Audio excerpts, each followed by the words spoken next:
நண்பர்கள் அனைவருக்கும் வணக்கம். இந்த வீடியோவில் நாம் என்ன பார்க்க போகிறோம் அப்படின்னா, வேரியபிள்னா என்ன, வேரியபிள் ஒன்று க்ரியேட் பண்ணும்போது நாம் அந்த வேரியபிளுக்கான ஒரு பெயரை நாம் கொடுப்போம். ஸோ ஒரு பெயரை நாம் ஒரு வேரியபிளுக்கு வழங்கும்போது பின்பற்றக்கூடிய நேமிங் ரூல்ஸ் என்னென்ன இருக்குது, அதை நாம் எப்படி பயன்படுத்தணும் அப்படின்றத பார்க்க போகிறோம். மூன்றாவது விடயம் வந்து லிட்ரல்ஸ்னால் என்ன ஜாவாவில் அப்படின்னு பார்க்க போகிறோம். நான்காவது விடயம் மறுபடியும் வேரியபிள்ஸ் அண்ட் டேட்டா டைப், இது ரெண்டையும் நாம் பார்ப்போம்.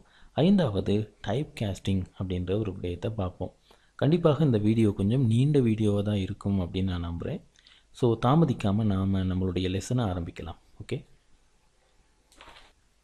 இந்த வீடியோ நாம் வேரியபிள்ஸ்னால் என்ன அப்படின்றத படிக்கிறதுலேருந்து ஆரம்பிக்கலாம்.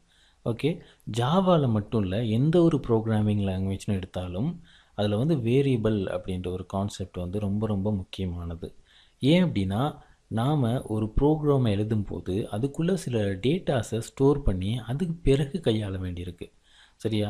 அப்போது அதுக்கு நம்ம டேட்டாஸை ஸ்டோர் பண்ணி நம்ம பயன்படுத்த வேண்டி இருக்குது. இப்போது ஒரு ப்ரோக்ராமுக்குள்ளே நாம் டேட்டாஸை ஸ்டோர் பண்ணணும் அப்படின்னா அதுக்கு பல வழிகள் வந்து இருக்குது. இருந்தாலும் வேரியபிள் அப்படின்றது ரொம்ப ரொம்ப அடிப்படையானது, ரொம்ப ரொம்ப முக்கியமானது. ஓகே, அப்போ நம்ம வேரியபிள்னால் என்ன அப்படின்றத தெரிஞ்சுக்கிறது ரொம்ப ரொம்ப முக்கியம். இப்போ நமக்கு வேரியபிள்ஸ் அப்படின்றது புதிய ஒரு விடயம் இல்லை. நம்ம ஸ்கூல் டேஸ்லேயே கூட இந்த மாதிரியான சின்ன சின்ன ஃபார்முலாஸ் எல்லாம் சால்வ் பண்ணியிருப்போம். அதாவது இங்கே என்ன சொல்லியிருக்காங்க அப்படின்னா, x equals to 10, y equals to 20, z equals to x plus y. அப்போது ஜியினுடைய பெறுமதி என்ன அப்படின்னு கேட்குறாங்க. அப்போ நாம் என்ன பண்ணுவோம், எக்ஸுக்கு பதிலாக 10ஐயும் ஒய்க்கு பதிலாக 20ஐயும் பிரதியீடு பண்ணுவோம். இந்த ரெண்டு இலக்கங்களையும் கூட்டி வரக்கூடிய கூட்டுத்தொகையை ஜியில் நம்ம கொண்டு போய் ஸ்டோர் பண்ணுவோம். இப்படி தான் நம்ம பண்ணுவோம் இல்லையா? அப்போது இங்கே நாம் 3 வேரியபிள்ஸை பயன்படுத்தியிருக்கோம். எக்ஸ், ஒய், இசட் 3 வேரியபிள்ஸ் நாம் பயன்படுத்தியிருக்கோம். அப்போது இங்கே நீங்கள் பார்த்தீங்கன்னா, எக்ஸ் அப்படின்ற வேரியபிள்குள்ளே 10 அப்படின்ற பெறுமதியையும், ஒய் அப்படின்ற வேரியபிள்குள்ளே 20 அப்படின்ற பெறுமதியையும், ஜி அப்படின்ற வேரியபிள்குள்ளே எக்ஸினுடைய பெறுமதி, ஒய்யினுடைய பெறுமதி, இது ரெண்டையும் நாம் கூட்டணும் அப்படின்னா என்ன எண்ணிக்கை வருமோ அதையும் ஜியில் நாம் ஸ்டோர் பண்ணுறோம். ஓகே, அப்போது ஒரு ஜாவா ப்ரோக்ராம்குள்ளேயும் நீங்கள் பார்த்தீங்கன்னா நாம் இதே மாதிரி வேரியபிள்ஸை க்ரியேட் பண்ணி வேல்யூஸை ஸ்டோர் பண்ண முடியும். இப்போ உதாரணத்துக்கு எக்ஸ் அப்படின்ற வேரியபிளை நான் க்ரியேட் பண்ணுறேன். க்ரியேட் பண்ணி 5 அப்படின்ற எண்ணிக்கையை அதில் நான் வந்து ஸ்டோர் பண்ணுறேன். ஓகே, ஆனாலும் பார்த்தீங்கன்னா இந்த எக்ஸ் அப்படின்ற வேரியபிளுக்கு கீழே ஒரு ரெட் கலர் அண்டர்லைனை நீங்கள் பார்க்கலாம். இதுக்கு என்ன அர்த்தம் அப்படின்னா, இங்கே ஒரு எரர் இருக்குது அப்படின்றது தான் அதற்கான அர்த்தம். என்ன எரர்னா, நாம் ஜாவாவில் ஒரு வேரியபிளை க்ரியேட் பண்ணும்போது இந்த ப்ரோக்ராமிங் லாங்குவேஜுக்குனே தனியாக ஒரு சில சின்டாக்ஸ் ரூல்ஸ் வந்து இருக்குது. ஸோ நாம் ஒரு வேரியபிளை க்ரியேட் பண்ணும்போது ஜாவாவில் அந்த வேரியபிள் நேமுக்கு முன்னாடியே இந்த வேரியபிள் என்ன வகையான டேட்டாவை ஸ்டோர் பண்ண போகுது அப்படின்றத நாம் குறிப்பிடணும். எதை வச்சு அப்படின்னா, அதனுடைய டேட்டா டைப்பை குறிப்பிட்டு. இங்கே நீங்கள் பாருங்கள், 5 அப்படின்ற ஒரு எண்ணை நான் வந்து ஸ்டோர் பண்ணி வச்சுருக்கேன். சரியா? இப்போ டேட்டா டைப் அடிப்படையில் பார்த்தோன்னா இது ஒரு இலக்கம். அந்த இலக்கத்தில் எப்படியான இலக்கம்? இது ஒரு முழு எண். ரைட்டா? இப்போ இதுவே 5.52 அப்படின்னு நான் ஒரு நம்பரை கொடுத்துருந்தேன்னா இது ஒரு தசம எண். அப்போ நான் 5ன்னு மட்டும் கொடுத்துருக்கனால ஒரு முழு எண்ணாக இருக்குது. அப்போது ஜாவாவில் நான் ஒரு முழு எண்ணை ஸ்டோர் பண்ணணும் அப்படின்னா அதுக்கு பயன்படுத்தக்கூடிய டேட்டா டைப்ஸில் ஒன்று தான் இன்ட் அப்படின்றது. ஸோ அதுக்கு முன்னாடி இன்ட்டுன்னு கொடுத்துட்டு அதுக்கு பிறகு வேரியபிள் நேமை கொடுத்துட்டேன். அதுக்கு பிறகு பார்த்திங்கன்னா அதனுடைய வேல்யூவை கொடுத்துட்டேன். இப்படி தான் நாம் ஜாவாவில் ஒரு வேரியபிளை க்ரியேட் பண்ணணும். இப்போது நான் ஒரு println மெத்தட் ஒன்று போட்டுக்கிட்டு இதனுடைய அவுட்புட்டை நாம் கன்சோல் விண்டோவில் பிரிண்ட் பண்ணி பார்ப்போம். அதுக்கு இந்த println மெத்தட்குள்ளே எக்ஸ் அப்படின்னு சொல்லிட்டு இந்த வேரியபிள் நேமை கொடுத்தோம் அப்படின்னா நமக்கு அவுட்புட் சரியாக வரும். இப்போ நம்ம ரன் பண்ணும்போது நமக்கு பாருங்கள் அவுட்புட் 5 அப்படின்னு சொல்லிட்டு வருது.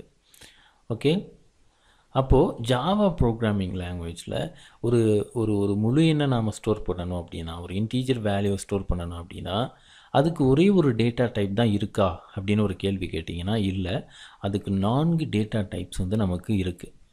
இங்கே நாம் பைட் அப்படின்ற ஒரு டேட்டா டைப் இருக்குது, அதையும் பயன்படுத்தலாம். பைட் எக்ஸ் ஈக்குவல்ஸ் 5 அப்படின்னு கொடுத்துட்டு நான் ப்ரோக்ராமை ரன் பண்ணும்போது பாருங்கள் அவுட்புட் எனக்கு சரியாக வருது. இதே இடத்துல நான் ஷவுட் அப்படின்ற ஒரு டேட்டா டைப் இருக்குது, அதையும் பயன்படுத்தலாம். ப்ரோக்ராமை ரன் பண்ணும்போது பாருங்கள் 5ன்னு அவுட்புட் வருது. இந்த இடத்துல நாம் லாங் அப்படின்னு சொல்லிட்டு இன்னொரு டேட்டா டைப் இருக்குது, இதையும் நாம் பயன்படுத்த முடியும். ரைட், இப்போ பாருங்கள் நமக்கு சரியாக அவுட்புட் வருது. அப்போது நீங்கள் யோசிக்கலாம், ஒரு இன்டீஜர் வேல்யூவை நம்ம ஸ்டோர் பண்ணணும் அப்படின்னா அதுக்கு ஒரே ஒரு டேட்டா டைப் இருந்தால் போதுமே, எதுக்கு நாம் 4 டேட்டா டைப்பை வந்து பயன்படுத்துகிறோம் அப்படின்ற ஒரு கேள்வி வந்து வரலாம். அதுக்கான பதில் வந்து இந்த வீடியோ தொடர்ந்து பார்த்தீங்க அப்படின்னா கண்டிப்பாக உங்களுக்கு கிடைக்கும். ஓகே, அப்போ நம்ம ஒரு இன்டீஜர் வேல்யூவை ஸ்டோர் பண்ணுறதுக்கு 4 டேட்டா டைப்ஸ் இருக்குது அப்படின்றத பார்த்துட்டோம். அப்போது ஒரு ஃப்ளோட்டிங் பாயிண்ட் வேல்யூ, அதாவது ஒரு தசம எண்ணை நாம் ஸ்டோர் பண்ணணும் அப்படின்னா அதுக்கு என்னென்ன டேட்டா டைப்ஸ் இருக்குது அப்படின்னு பார்த்தோன்னா, ஜாவாவில் நமக்கு 2 வகையான டேட்டா டைப்ஸ் இருக்குது. ஃப்ளோட் மற்றது டபுள். இந்த 2 டேட்டா டைப்பையும் நம்ம பயன்படுத்த முடியும். இப்போது நீங்கள் வந்து பாருங்கள், இங்கே ஃப்ளோட் அப்படின்னு மாற்றுறேன்.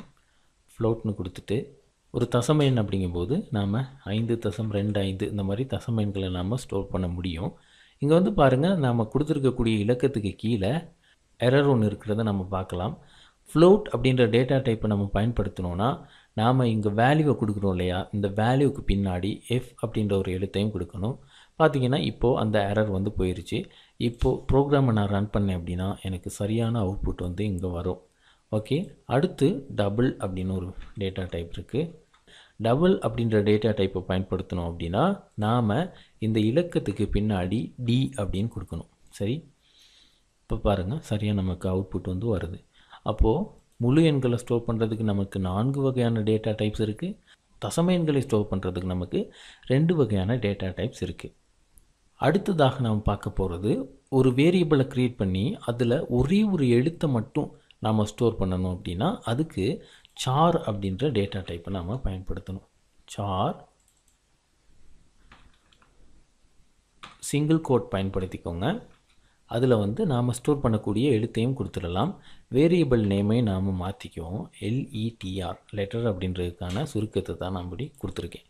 ரைட், இப்போ நான் காப்பி பண்ணிவிட்டு printlnக்குள்ளே பேஸ்ட் பண்ணிக்கிறேன். பேஸ்ட் பண்ணிவிட்டு ரன் பண்ணேன் அப்படின்னா எனக்கு பாருங்கள் அவுட்புட்டில் A அப்படின்னு வருது. ரைட், இப்போது நீங்கள் யோசிக்கலாம், நாம் எதுக்காக ஒரு வேரியபிள்குள்ளே ஒரு சிங்கிள் கேரக்டரை ஸ்டோர் பண்ண போகிறோம், இதில் வந்து என்ன யூஸ் இருக்குது, இதில் என்ன பயன் இருக்குது அப்படின்னு நீங்கள் யோசிக்கலாம். ரைட்டா, இந்த சார் அப்படின்ற டேட்டா டைப் பார்த்திங்கன்னா ரொம்ப ரொம்ப பவர்ஃபுல். நம்ம வந்து ஸ்ட்ரிங் அப்படின்ற ஒரு டேட்டா டைப் வந்து பயன்படுத்துவோம்.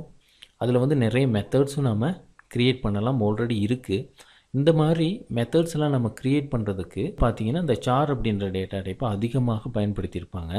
நாமளும் அது எப்படி நாம் ஒரு ஸ்ட்ரிங் மெத்தடை சார் அப்படின்ற டேட்டா டைப்பை பயன்படுத்தி உருவாக்கலாம் அப்படின்றத ஃப்யூச்சரில் கண்டிப்பாக பார்ப்போம். இப்போதைக்கு நீங்கள் புரிஞ்சிக்கக்கூடிய விடயம் என்ன அப்படின்னா, ஒரு சார் வேரியபிள் எப்படி நாம் க்ரியேட் பண்ணலாம், அதில் எப்படி ஒரு எழுத்தை வந்து ஸ்டோர் பண்ணலாம் அப்படின்றத நீங்கள் பார்க்கணும். ஓகே, அப்போ நாம் வந்து சார் அப்படின்ற டேட்டா டைப்பில் ஒரு வேரியபிளை க்ரியேட் பண்ணிட்டோம் அப்படின்னா அந்த வேரியபிள்குள்ளே ஒரே ஒரு கேரக்டரை மட்டும்தான் நாம் ஸ்டோர் பண்ண முடியும். அண்ட் அந்த ஒரு கேரக்டரையும் சிங்கிள் கோட்ஸ்குள்ளே தான் நாம் பயன்படுத்தணும். ஓகே, அதை நீங்கள் ஞாபகத்தில் வச்சுக்கணும். அடுத்ததாக நாம் ஸ்ட்ரிங் அப்படின்ற டேட்டா டைப்பை பற்றி பார்க்கலாம். ஓகே, இப்போது நாம் ஒரு ப்ரோக்ராம்குள்ளே ஒரு வேரியபிளில் ஒரு வேர்டையோ அல்லது ஒரு சென்டென்ஸையோ ஸ்டோர் பண்ணணும் அப்படின்னா அதுக்கு நாம் பயன்படுத்தக்கூடிய டேட்டா டைப் என்ன அப்படின்னு பார்த்தீங்கன்னா அதுதான் ஸ்ட்ரிங். ஸோ நம்ம நேரடியாக ஸ்ட்ரிங் அப்படின்ற ஒரு டேட்டா டைப்பை பயன்படுத்தலாம். இதில் வந்து டெக்ஸ்ட் அப்படின்னு சொல்லிட்டு வேரியபிள் நேமை க்ரியேட் பண்ணுறேன். இதில் பாருங்கள் ஹலோ அப்படின்னு கொடுக்குறேன். ஓகே, இப்போது இந்த டெக்ஸ்ட் அப்படின்ற வேரியபிள் நேமை அப்படியே காப்பி பண்ணி இங்கே println மெத்தட்குள்ளே பேஸ்ட் பண்ணிவிட்டு ரன் பண்ணுறேன். பார்த்திங்கன்னா எனக்கு ஹலோ அப்படின்னு சொல்லிட்டு அவுட்புட் வந்து வருது. இதே இடத்துல நான் வந்து என்ன பண்ணலாம் அப்படின்னா ஹலோ ஃப்ரெண்ட்ஸ் அப்படின்னும் கொடுக்கலாம். கொடுத்துட்டு நான் ரன் பண்ணுறேன் அப்படின்னா எனக்கு ஹலோ ஃப்ரெண்ட்ஸ் அப்படின்னு சொல்லிட்டு அவுட்புட் வருது. அப்போது நீங்கள் வந்து பார்த்திங்கன்னா ஒரு வேர்டையோ ஒரு சென்டென்ஸையோ நாம் இதில் தாராளமாக ஸ்டோர் பண்ண முடியும். இதில் நான் ஸ்ட்ரிங் அப்படின்ற டேட்டா டைப் பயன்படுத்தப்பட்ட ஒரு வேரியபிள்குள்ளே. சரி, இப்போது நீங்கள் இங்கே ஒரு விடயம் வந்து அவதானிச்சிருக்கலாம். நான் வந்து இங்கே சில கோட் வந்து டைப் பண்ணி வச்சுருக்கேன் ஆல்ரெடி. அதை நான் காப்பி பண்ணிக்கிறேன். காப்பி பண்ணிவிட்டு இந்த இடத்துல பேஸ்ட் பண்ணுவோம். ரைட், ஓகே, மேலே இருக்கலாம் பார்த்தீங்கன்னா நம்ம ஏற்கனவே வேரியபிள்ஸை க்ரியேட் பண்ணுறதுக்காக பயன்படுத்தின டேட்டா டைப்ஸ். ஹிண்ட் இருக்குது, byte, short, long, float, double, sir எல்லாமே இருக்குது. நாம் இன்னும் படிக்காதது என்ன அப்படின்னா பூலியன் அப்படின்ற இந்த டேட்டா டைப் மட்டும்தான். அப்புறம் பார்த்திங்கன்னா நம்ம கடைசியாக படித்த ஸ்ட்ரிங் அப்படின்ற டேட்டா டைப் வந்து இங்கே இருக்குது. ஓகே, நீங்கள் வந்து பார்க்கலாம் இந்த டேட்டா டைப்ஸ்க்கும் இந்த கீழே இருக்கக்கூடிய ஸ்ட்ரிங்குக்கும் இடையில் இருக்கக்கூடிய ஒரு முக்கியமான வேறுபாடு என்னென்னா, இந்த எக்லிப்ஸ் ஐடியை பொறுத்த வரைக்கும் அந்த கலர் கோட் இருக்குல்ல, அது அந்த கலர் கோட் வந்து பார்த்திங்க அப்படின்னா ஒவ்வொரு ஐடிக்கும் இடையில் மாறுபடும். இந்த எக்லிப்ஸ் ஐடியை பொறுத்த வரைக்கும் இந்த மேலே இருக்கக்கூடிய இந்த டேட்டா டைப்ஸ் எல்லாம் பார்த்திங்க அப்படின்னா ஒரு டார்க் ஆரஞ்ச் கலரில் கொடுத்துருப்பாங்க. ஸ்ட்ரிங் அப்படின்ற ஒரு டேட்டா டைப் பார்த்திங்க அப்படின்னா ப்ளூ கலரில் கொடுத்துருப்பாங்க. சரியா? அப்போது இந்த வேறுபாடு ஒன்று இங்கே இருக்குது. இன்னொரு வேறுபாடு என்ன அப்படின்னு பார்த்தீங்கன்னா, இந்த டேட்டா டைப் எல்லாத்துலேயும் இருக்கக்கூடிய முதலாவது எழுத்து லோவர் கேஸில் இருக்குது. ரைட்? இன்ட்டுக்கு பாருங்கள், ஃபஸ்ட் லெட்டர் வந்து லோவர் கேஸ் ஐ, அதே மாதிரி தான் எல்லாத்துக்கும் இருக்குது. ஸ்ட்ரிங்குக்கு மட்டும் அப்பர் கேஸில் இருக்குது. ஓகே, இப்போது நம்ம ஸ்ட்ரிங் அப்படின்ற வேரியபிளை க்ரியேட் பண்ணுறோம் அப்படின்னா கண்டிப்பாக நாம் ஃபஸ்ட் லெட்டரை வந்து அப்பர் கேஸில் கொடுத்து தான் க்ரியேட் பண்ணணும். இப்போ இதுக்கான காரணம் என்ன அப்படின்னா, ஜாவாவை பொறுத்த வரைக்கும் நமக்கு இருக்கக்கூடிய டேட்டா டைப்ஸ் 2 விதமாக இருக்குது, 2 வகையில் இருக்குது. முதலாவது வகை ப்ரைமேட்டிவ் டேட்டா டைப்ஸ் அப்படின்னு சொல்லுவோம். ரெண்டாவது வகை வந்து பார்த்திங்கன்னா நான் ப்ரைமேட்டிவ் டேட்டா டைப்ஸ் அப்படின்னு நாம் சொல்லுவோம். அப்போது இங்கே நாம் படிக்க வேண்டிய விடயங்கள் பட்டியலில் இன்னொரு விடயம் சேர்ந்து ப்ரைமேட்டிவ் டேட்டா டைப்னா என்ன, நான் ப்ரைமேட்டிவ் டேட்டா டைப்னா என்ன அப்படின்றத நாம் தெரிஞ்சுக்கணும். ஓகே, அப்போ அதுவும் வந்து பார்த்திங்கன்னா இந்த வீடியோ தொடர்ந்து பார்த்திங்க அப்படின்னா அதுக்கான பதில் இருக்கும். கொஞ்சம் லேட்டராக நம்ம படிப்போம். ஓகே, அடுத்து நம்ம படிக்கக்கூடிய விடயம் என்னென்னா பூலியன் அப்படின்ற டேட்டா டைப். ஓகே, பூலியன் பாருங்கள், இதுக்கு ஒரு வேரியபிள் ஒன்று க்ரியேட் பண்ணுறேன். செட் அண்டர்ஸ்கோர் வேல் அப்படின்னு கொடுத்துட்டு இதில் ட்ரூ அப்படின்னு சொல்லிட்டு வேல்யூ ஒன்றா ஸ்டோர் பண்ணுறேன். ஓகே, நீங்கள் பூலியன் அப்படின்ற டேட்டா டைப்பில் ஒரு வேரியபிளை க்ரியேட் பண்ணுறீங்க அப்படின்னா அதில் 2 வேல்யூ தான் ஸ்டோர் பண்ண முடியும். ஒன்று ட்ரூவாக இருக்கும் அல்லது ஃபால்ஸ். இந்த 2 வேல்யூஸை தவிர வேறு எந்த விதமான வேல்யூஸையும் நீங்கள் இதில் ஸ்டோர் பண்ண முடியாது. பாருங்கள், இந்த செட் வேல்யூனுடைய வேல்யூவை நம்ம பிரிண்ட் பண்ணி பார்க்கலாம். ட்ரூ அப்படின்னு வருது பாருங்கள். இங்கே நான் ஃபால்ஸ் அப்படின்னு கொடுத்தேன்னா ஃபால்ஸ் அப்படின்னு அவுட்புட் வருது. ஓகே, பூலியன் அப்படின்ற டேட்டா டைப்புக்கு 2 பெறுமதி தான் ஸ்டோர் பண்ண முடியும், ட்ரூ அல்லது ஃபால்ஸ். ரொம்ப ரொம்ப சிம்பிளான ஒரு டேட்டா டைப் இருந்தாலும் கூட இந்த பூலியன் அப்படின்ற டேட்டா டைப்பினுடைய பங்கு ப்ரோக்ராமிங்கில் ரொம்ப ரொம்ப பெருசு, மெசிவ் ரோல் ஒன்று ப்ளே பண்ணிக்கிட்டு இருக்கு அப்படின்னு நம்ம சொல்லலாம். ஸோ இந்த கண்டிஷனல் ஸ்டேட்மெண்ட் அந்த மாதிரி இதுகள்லாம் நம்ம நிறைய ஃப்யூச்சரில் படிப்போம் அடுத்தடுத்த வீடியோஸில். ஸோ அப்போது வந்து உங்களுக்கு இந்த பூலியன் டேட்டா டைப் அப்படின்றது எவ்வளோ பவர்ஃபுல் அப்படின்றது புரியும். ஓகே, இப்போதைக்கு நீங்கள் ஞாபகத்தில் வச்சுக்கக்கூடியது என்ன அப்படின்னா, பூலியன் அப்படின்ற ஒரு டேட்டா டைப்பில் ஒரு வேரியபிளை க்ரியேட் பண்ணணுன்னா பூலியன்னு நம்ம அதுக்கு முன்னாடி குறிப்பிடணும். அப்புறம் வழமை போல் வேரியபிள்னு ஒரு நேமை கொடுக்கணும். அடுத்து வந்து பார்த்திங்க அப்படின்னா அதனுடைய பெறுமதியை ஸ்டோர் பண்ணணும். பெறுமதி வந்து ட்ரூ ஃபால்ஸ் இது 2 தான் இருக்கும், 2 தவிர வேறு எதுவும் இருக்காது. ஓகே ஓகே ஃப்ரெண்ட்ஸ், இப்போது இவ்வளோ நேரம் நம்ம வேரியபிள்ஸ் பற்றி பார்த்துருக்கோம். இது இப்போதைக்கு நமக்கு போதுமானது. நாம் வேரியபிள் நேமிங் ரூல்ஸ், மற்றது லிட்ரல்ஸ்னால் என்ன, இது 2ஐயும் படித்ததுக்கு பிறகு திரும்பவும் வேரியபிள்னால் என்ன அப்படின்றத பார்க்க வருவோம். அதில் முக்கியத்துவம் எதுக்குன்னா டேட்டா டைப்ஸுக்கு தான் நாம் முக்கியத்துவம் ரொம்ப கொடுப்போம். ஓகே, நம்ம தொடர்ந்து பார்க்கலாம். ஓகே ஃப்ரெண்ட்ஸ், தொடர்ச்சியாக நாம் இந்த வீடியோவில் ஜாவாவில் இருக்கக்கூடிய வேரியபிள் நேமிங் ரூல்ஸ் என்னென்ன, அதை நாம் எப்படி ப்ரோக்ராமில் பயன்படுத்தலாம் அப்படின்றத தான் பார்க்க போகிறோம். ஸோ அது நம்ம ஒவ்வொன்றா பார்த்துட்டு போயிடலாம். இப்போது நீங்கள் ஸ்க்ரீனில் பார்க்கலாம், ஒரு வேரியபிள் ஒன்று ஆல்ரெடி நான் க்ரியேட் பண்ணியிருக்கேன். அந்த வேரியபிள் நேம் வந்து பார்த்திங்கன்னா num1 அப்படின்றது. ஓகே, println மெத்தடை பயன்படுத்தி அதனுடைய வேல்யூவை நான் ஸ்க்ரீனில் பிரிண்ட் பண்ணி பார்த்துருக்கேன். நீங்கள் வந்து பார்க்கலாம், 5ங்கிற பெறுமதி நமக்கு கன்சோல் விண்டோவில் வருது. இப்போது வேரியபிள் நேமிங் ரூலில் ஃபஸ்ட் வந்து பார்த்திங்கன்னா வேரியபிள் நேம்ஸ் வந்து யூனிக்காக இருக்கணும், அதாவது தனித்துவமானவையாக இருக்கணும். அப்போது ஒரே பேரில் 2 வேரியபிள் நம்ம க்ரியேட் பண்ண முடியாது. இப்போது இன்ட் num1 அப்படின்னு இன்னொரு வேரியபிள் நான் க்ரியேட் பண்ணுறேன் அப்படின்னா பாருங்கள், நமக்கு வந்து எரர் தான் வரும். காரணம் என்ன அப்படின்னா ஏற்கனவே இதே நேமில் ஒரு வேரியபிள் இருக்குது. ஸோ அதனால் நம்ம இன்னொரு வேரியபிள் க்ரியேட் பண்ண முடியாது அப்படின்றது தான் இங்கே நாம் பார்க்கக்கூடியதாக இருக்குது. இப்போது இதுக்கு நான் வந்து num2 அப்படின்னு கொடுத்துட்டேன்னா நோ ப்ராப்ளம், எனக்கு வந்து இந்த வேரியபிளை தாராளமாக ப்ரோக்ராமில் பயன்படுத்திக்கலாம்.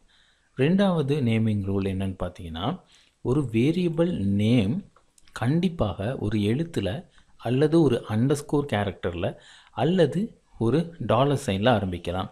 மற்றும்படி வேறு எந்த சிம்பிளோ அல்லது நம்பர்ஸோ நம்ம பயன்படுத்த முடியாது. இந்த num1 அப்படின்ற வேரியபிளில் இருக்கக்கூடிய 1-ஐ எடுத்து நான் இதுக்கு முன்னாடி கொடுத்தேன் அப்படின்னா நமக்கு பாருங்கள் எரர் தான் வருது. இந்த 1க்கு கீழே பார்த்தீங்க அப்படின்னா நமக்கு ரெட் கலர் அண்டர்லைன் ஒன்று வர்றதை நம்ம பார்க்கக்கூடியதாக இருக்குது. ஓகேயா? அப்போது ஃபஸ்ட் கேரக்டர் வந்து ஒரு நம்பராக இருக்க முடியாது.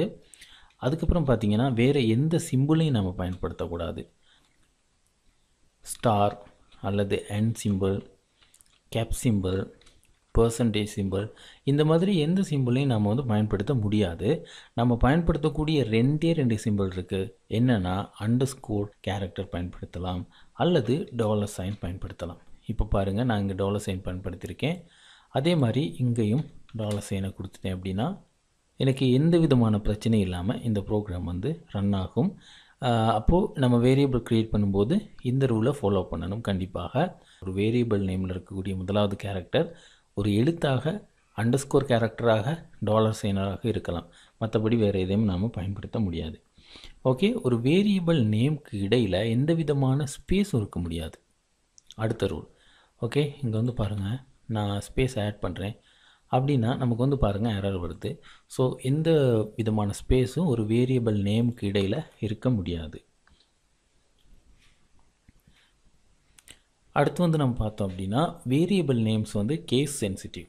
ஸோ இங்கே நம்ம வேரியபிள் க்ரியேட் பண்ணும்போது லோவர் கேஸ் கேரக்டர்ஸ் பயன்படுத்தணும் அப்படின்னா அதே மாதிரி தான் நாம் அதனுடைய வேல்யூவை அக்சஸ் பண்ணும்போதும் பயன்படுத்தணும். ஓகேயா? இப்போது இங்கே வந்து பாருங்கள் நம் அப்படின்ற வேரியபிள் நேம் வந்து லோவர் கேஸ் கேரக்டர்ஸை பயன்படுத்தி நான் க்ரியேட் பண்ணியிருக்கேன். அதை அக்சஸ் பண்ணும்போது நான் என்ன பண்ண போகிறேன் அப்படின்னா நம் அப்படின்னு சொல்லி இப்படி கொடுக்குறேன். அப்போது நமக்கு வந்து பாருங்கள் எரர் வருது. ஸோ வேரியபிள் நேம்ஸ் க்ரியேட் பண்ணும்போதும் அதை பயன்படுத்தும் போதும் அது வந்து கேஸ் சென்சிட்டிவ் அப்படின்றத மனசில் வச்சுக்கிட்டு நீங்கள் வேரியபிள்ஸை க்ரியேட் பண்ணணும். ஓகே, அடுத்து நான் வந்து ஒரு ஸ்ட்ரிங் வேரியபிளை க்ரியேட் பண்ணிக்கிறேன். இதில் ஃபஸ்ட் நேம் அப்படின்னு சொல்லி ஒரு வேரியபிள் ஒன்று க்ரியேட் பண்ணுறேன். இதை நாம் அப்படியே காப்பி பண்ணி இங்கே பேஸ்ட் பண்ணிவிட்டு ப்ரோக்ராம் ரன் பண்ணோம் அப்படின்னா பாருங்கள் நமக்கு அவுட்புட்டில் வந்து ஜான் அப்படின்னு வருது. எந்த விதமான பிரச்சனையுமே இல்லை. ஆனால் இந்த வேரியபிள் நேமை பார்த்தீங்க அப்படின்னா இங்கே நமக்கு 2 வார்த்தைகள் இந்த வேரியபிள் நேம்குள்ளே இருக்குது. ஃபஸ்ட்டுங்கிறது முதல் வார்த்தை, இரண்டாவது நேம் அப்படின்றது. ஓகேயா? அப்போது இந்த ஒரு வார்த்தைக்கும் இன்னொரு வார்த்தைக்கும் இடையில் எந்த விதமான வித்தியாசமும் நாம் வந்து இங்கே காட்டலை. ஸோ அது ஒரு குறைபாடு இருக்குது. அதை நாம் சால்வ் பண்ணுறதுக்கு 2 வகையான முறைகளை நாம் பின்பற்றலாம். முதலாவது வந்து இந்த 2 வார்த்தைகளுக்கும் நடுவில் நாம் இப்படி அண்டர்ஸ்கோர் கேரக்டரை பயன்படுத்தலாம். ஓகேயா? அப்போது இங்கேயும் நாம் அண்டர்ஸ்கோர் கேரக்டரை பயன்படுத்திக்குவோம். இப்போது நான் ரன் பண்ணேன் அப்படின்னா பாருங்கள் நமக்கு அவுட்புட் சரியாக வருது. அல்லது கெமல் கேசிங்கை யூஸ் பண்ணலாம். கெமல் கேசிங் அப்படின்னா ஒரு வேரியபிளில் இருக்கக்கூடிய முதலாவது வார்த்தை இருக்கு இல்லையா, அதனுடைய முதலாவது எழுத்து லோவர் கேஸில் இருக்கும்.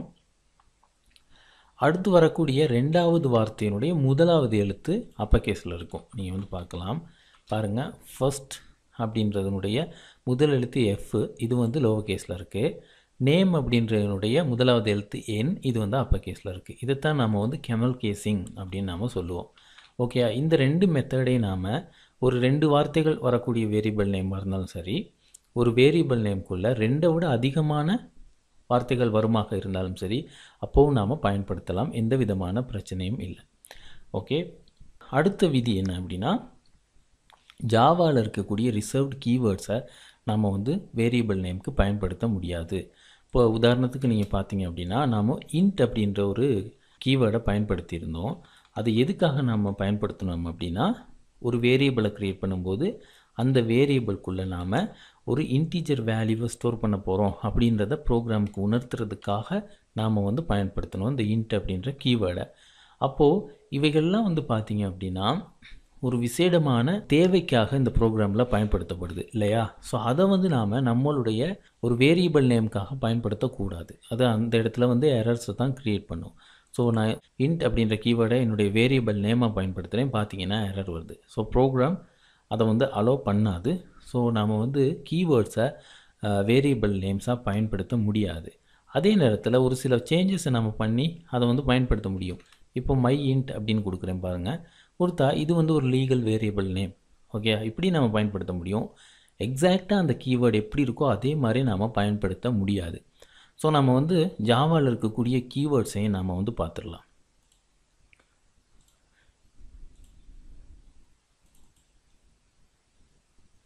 ஓகே, இங்கே நீங்கள் பார்க்கலாம், இதுதான் ஜாவாவில் பயன்படுத்தக்கூடிய கீவேர்ட்ஸ். இங்கே நம்ம பயன்படுத்தின நிறைய கீவேர்ட்ஸ் வந்து இருக்குது. நீங்கள் வந்து பார்க்கலாம், இங்கே பைட் இருக்குது, நம்ம பயன்படுத்தியிருக்கோம். சார், அப்புறம் ஃப்ளோட், டபுள் இருக்குது, இன்ட் இருக்குது. இந்த மாதிரி நம்ம வேரியபிள்ஸை க்ரியேட் பண்ணும்போது பயன்படுத்தின டேட்டா டைப்பாக பயன்படுத்தின நிறைய கீவேர்ட்ஸ் வந்து இங்கே இருக்குது. ஸோ அது உட்பட இங்கே இருக்கக்கூடிய எந்த ஒரு கீவேர்டையும் நம்ம வேரியபிள் நேம்ஸுக்காக பயன்படுத்த முடியாது. இங்கே இன்னொரு விடயம் நாம் அவதானிக்கணும். வேரியபிள் நேம்ஸுக்கு நாம் ட்ரூ, ஃபால்ஸ், நல் இந்த மாதிரி லிட்ரல்ஸையும் நாம் பயன்படுத்த முடியாது. ஓகேயா? லிட்ரல்ஸ்னால் என்ன அப்படின்றது இந்த வீடியோ தொடர்ந்து நம்ம பார்ப்போம். ஜாவாவில் const மற்றது goto இந்த மாதிரி கீவேர்ட்ஸ் வந்து நம்ம பயன்படுத்துகிறதே இல்லை, எங்கேயுமே பயன்படுத்துறது இல்லை. இருந்தாலும் நாம் அதை வேரியபிள் நேமாக பயன்படுத்த முடியாது, பயன்படுத்தக்கூடாது அப்படின்னு சொல்லிட்டு இந்த ஜாவாவில் தீர்மானிக்கப்பட்டிருக்கு. ஓகே, இந்த கீவேர்ட்ஸ் எல்லாமே ஒவ்வொரு முக்கியமான தேவைகளுக்காக பயன்படுத்தப்படுது. நம்ம தொடர்ச்சியாக நாம் இந்த கீவேர்ட்ஸ்லாம் பற்றி நிறையவே படிப்போம். ஓகே, நம்ம ஒரு வேரியபிள் நேமை க்ரியேட் பண்ணும்போது அந்த வேரியபிள் நேமினுடைய முதலாவது எழுத்தை நாம் அப்பர் கேஸில் பயன்படுத்தக்கூடாது, அப்படி ஒரு விதி இருக்குது. இருந்தாலும் நம்ம அப்படி பயன்படுத்தினா என்ன ஆகும் அப்படின்றத நாம் பார்க்கலாம். ஓகே, இப்போது இங்கே ஃபஸ்ட் நேம் இருக்குல்ல, இதனுடைய ஃபஸ்ட் லெட்டரை அப்பர் கேஸ்க்கு சேஞ்ச் பண்ணுறேன். இதையும் நான் அப்படி சேஞ்ச் பண்ணிவிட்டு ரன் பண்ணுறேன். அப்படின்னா எனக்கு பாருங்கள், எந்த விதமான பிரச்சனையும் இல்லாமல் அவுட்புட் வந்து வருது. அப்போ ஏன் இப்படி சொல்கிறாங்க அப்படின்னா, அப்பர் கேஸில் நம்ம ஒரு ஐடென்டிஃபையர் க்ரியேட் பண்ணுறோம் அப்படின்னா அது ரொம்ப ரொம்ப முக்கியமான ஒரு சிலவற்றுக்கு மட்டும்தான் நாம் ஜாவாவில் அப்படி நம்ம அப்பர் கேஸில் முதலாவது எழுத்து பயன்படுத்துவோம். இப்போ பாருங்கள், இந்த கிளாஸ் இருக்குது, மை கிளாஸ் அப்படின்ற கிளாஸை நம்ம க்ரியேட் பண்ணியிருக்கோம். அதனுடைய முதலாவது எழுத்து வந்து பார்த்திங்கன்னா அப்பர் கேஸில் தான் இருக்கணும். ஓகே, கிளாஸஸ் க்ரியேட் பண்ணும்போது இப்போது ஸ்ட்ரிங் அப்படின்ற ஒரு கிளாஸ் இருக்குது. நான் வந்து வேரியபிள் நேமுக்கும் ஸ்ட்ரிங் அப்படின்னே கொடுக்குறேன். ரைட், அதை அப்படியே நான் காப்பி பண்ணிவிட்டு இங்கே பேஸ்ட் பண்ணுறேன், ரன் பண்ணுறேன். எந்த விதமான பிரச்சனையும் இல்லாமல் ப்ரோக்ராம் ரன் ஆகுது. ஓகேயா?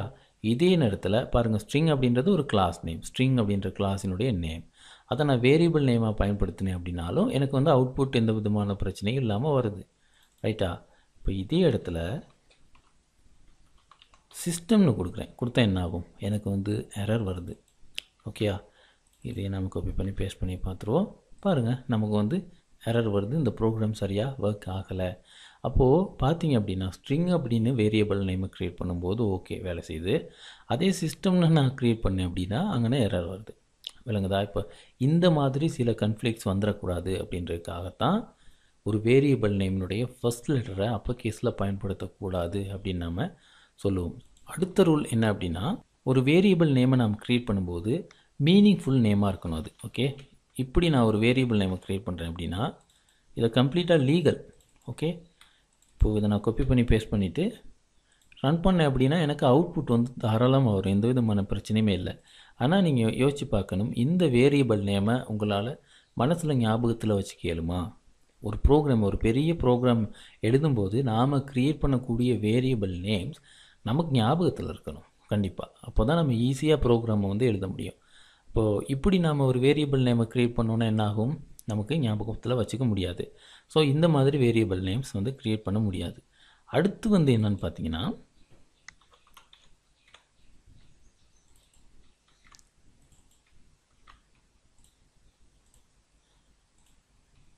பாருங்கள், ஸ்ட்ரிங் வேரியபிள்னு க்ரியேட் பண்ணிவிட்டேன், அதுக்கு num1 அப்படின்னு வேரியபிள் நேமை கொடுத்துருக்கேன்.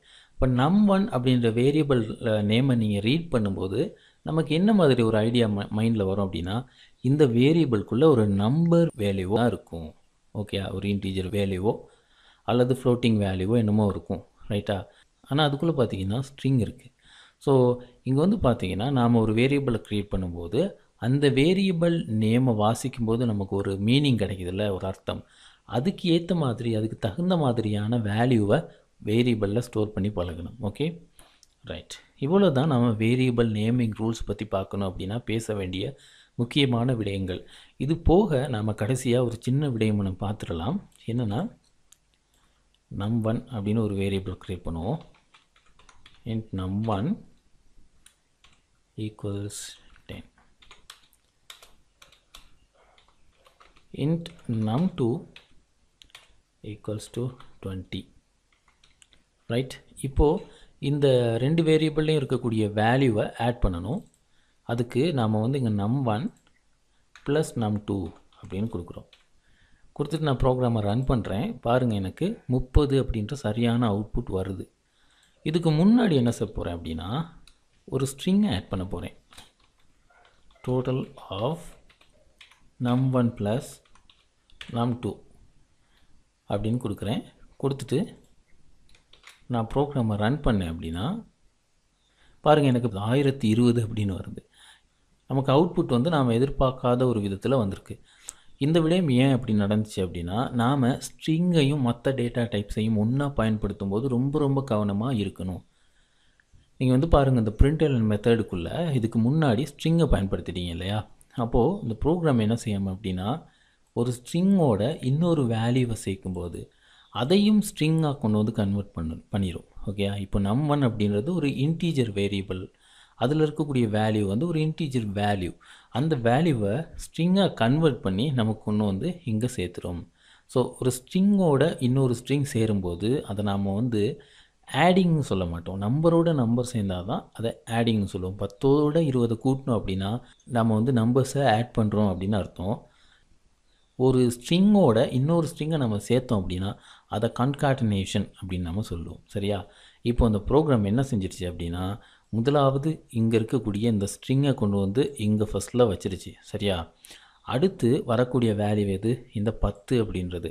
அதை அப்படியே நம்பராக இல்லாமல் ஸ்ட்ரிங்காக கன்வெர்ட் பண்ணி கொண்டு வந்து இங்கே வச்சுட்டு 20ன்ற அடுத்த வேல்யூவை அதையும் ஸ்ட்ரிங்காக கன்வெர்ட் பண்ணி அதுக்கு பக்கத்துலேயே கொண்டு வந்து வச்சிருச்சு.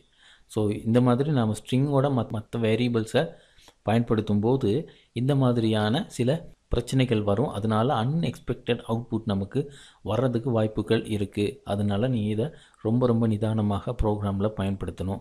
ஸோ இதுக்கு சொல்யூஷன் என்ன அப்படின்னா, இதை எப்படியே நம்ம காப்பி பண்ணிக்குவோம், கட் பண்ணிக்குவோம். ரைட், இன்னொரு println மெத்தடை பயன்படுத்துவோம்.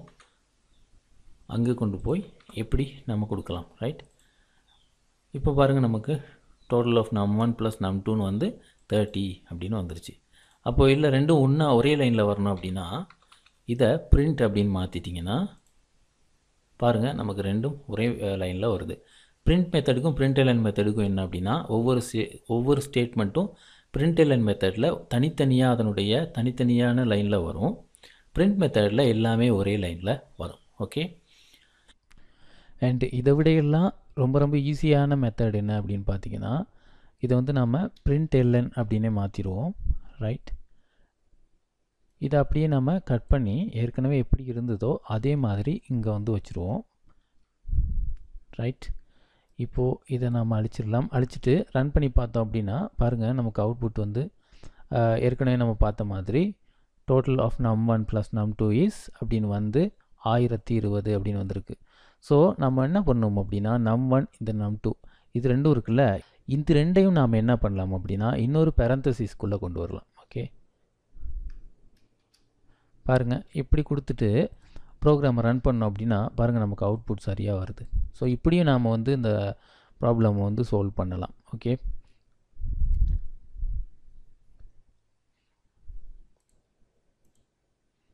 அப்புறம் பார்த்தீங்க அப்படின்னா இன்னொரு சின்ன விஷயம் சொல்லணும். இந்த println மெத்தட் இருக்கு இல்லையா, இதுக்கு வந்து system.out.println அப்படின்னு ஃபுல்லாக டைப் பண்ணாமல் SYSO அப்படின்னு டைப் பண்ணிவிட்டு கண்ட்ரோல் ப்ளஸ் ஸ்பேஸ் பாரை ப்ரெஸ் பண்ணிங்க அப்படின்னா நமக்கு இந்த கம்ப்ளீட் println மெத்தடுக்கான கோட் வந்து வந்துடும். ஜஸ்ட் நாம் அதுக்குள்ளே டைப் பண்ண வேண்டிய விடயங்களை மட்டும் கொடுத்துட்டு அவுட்புட்டை பார்க்கலாம். ரைட், ஓகே, இந்த செக்ஷனில் இவ்வளோ தான். அடுத்த செக்ஷனில் நாம் மேலதிகமான விடயங்களை பார்க்கலாம். ஓகே ஃப்ரெண்ட்ஸ், இந்த செக்ஷனில் நாம் லிட்ரல்ஸ்னால் என்ன அப்படின்றத பார்க்க போகிறோம். ஸோ ஸ்க்ரீனில் நீங்கள் வந்து பார்க்கலாம், 3 வேரியபிள்ஸ் நாம் க்ரியேட் பண்ணி வச்சுருக்கோம்.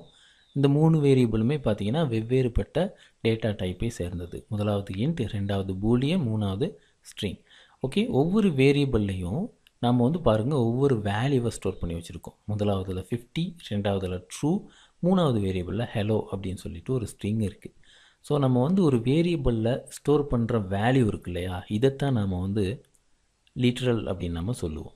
இப்போ ஜாவாவில் நீங்கள் பார்த்தீங்க அப்படின்னா integer literals, floating literals, character literals, boolean literal, string literal இந்த மாதிரி குறிப்பிட்ட சில எண்ணிக்கையில் லிட்ரல்ஸ் வந்து இருக்குது. ஸோ இது எல்லாத்தையும் நாம் ஒவ்வொன்றா பார்த்துடலாம். இங்கே வந்து பார்த்திங்கன்னா இந்த ஃபஸ்ட் லைனை மட்டும் விட்டுட்டு இது ரெண்டையும் அழிச்சிடுறேன். ஓகே, இப்போது நீங்கள் பார்க்கக்கூடியது என்ன அப்படின்னு பார்த்தீங்கன்னா, நாம் க்ரியேட் பண்ணியிருக்கிறது ஒரு இன்டீஜர் வேரியபிள். அதில் ஸ்டோர் பண்ணி இருக்கக்கூடிய வேல்யூ வந்து பார்த்திங்கன்னா ஒரு இன்டீஜர் வேல்யூ. ஓகேயா, இப்போது இங்கே நம்ம பயன்படுத்தி இருக்கக்கூடிய 50 அப்படின்ற இலக்கம் அடி 10ஐ அடிப்படையாக கொண்ட, அதாவது பேஸ் 10 அடிப்படையாக கொண்ட நம்பர் சிஸ்டத்தில் பயன்படுத்தக்கூடிய ஒரு எண். சரியா, அதே மாதிரி நாம் பேஸ் 8, பேஸ் 16, பைனரி இப்படியெல்லாம் நம்பர் சிஸ்டம் நம்ம நிறைய பயன்படுத்துகிறோம் இல்லையா. அதை பயன்படுத்தியும் நாம் இந்த num1 அப்படின்ற வேரியபிள்குள்ளே இதே வேல்யூவை ஸ்டோர் பண்ண முடியும். ஸோ அது எல்லாத்தையும் நம்ம ஒவ்வொன்றா பார்க்கலாம். ஓகேயா, இப்போது இந்த num1 அப்படின்ற வேரியபிள்குள்ளே 15ன்ற வேல்யூவை நான் வந்து ஸ்டோர் பண்ணணும். அதுக்கு முன்னாடி ஒரு println மெத்தட் பயன்படுத்திக்கும். ரைட், இதில் num1 அந்த வேல்யூவை அப்படியே பிரிண்ட் பண்ணி பார்த்துக்குவோம். ஓகே, 15 வருது. இப்போ இதுவே பேஸ் 8ல், அதாவது ஒக்டல் நம்பர் சிஸ்டத்தில் பார்த்தோம் அப்படின்னா, டெசிமலில் நமக்கு 50 அப்படின்னா ஒக்டலில் நமக்கு 62 அப்படின்னு சொல்லிட்டு வேல்யூ ஒன்று வரும். ஓகே, 62. ஆனால் நீங்கள் வந்து பார்த்தீங்கன்னா ரன் பண்ணுங்கள், நமக்கு வந்து 62 அப்படின்னே தான் அவுட்புட் வருது. இதை வந்து நம்ம பேஸ் 8ல் குறிப்பிடுறோம் அப்படின்னு சொல்லிட்டு சொல்கிறதுக்கு எந்த விதமான ஒரு குறியீடையும் நம்ம இங்கே பயன்படுத்தலை. ஸோ அதுக்கு நம்ம என்ன பண்ணோம்னா, ஜஸ்ட் ஒரு 0 மட்டும் இந்த நம்பருக்கு முன்னாடி ஆட் பண்ணோம் அப்படின்னா ப்ரோக்ராம் வந்து இது பேஸ் 8ல் நம்ம குறிப்பிட்டிருக்கோம் அப்படின்றத புரிஞ்சுக்கும். ஸோ நம்ம ரன் பண்ணலாம். ரன் பண்ண பாருங்கள், 15 அவுட்புட் வருது. சரி, அடுத்து நம்ம ஹெக்ஸாடெசிமல்லையும் இதை வந்து நம்ம கொடுக்கலாம். டெசிமலில் 50 அப்படின்னா ஹெக்ஸாடெசிமலில் 32 இப்படி ஒரு வேல்யூ வரும்.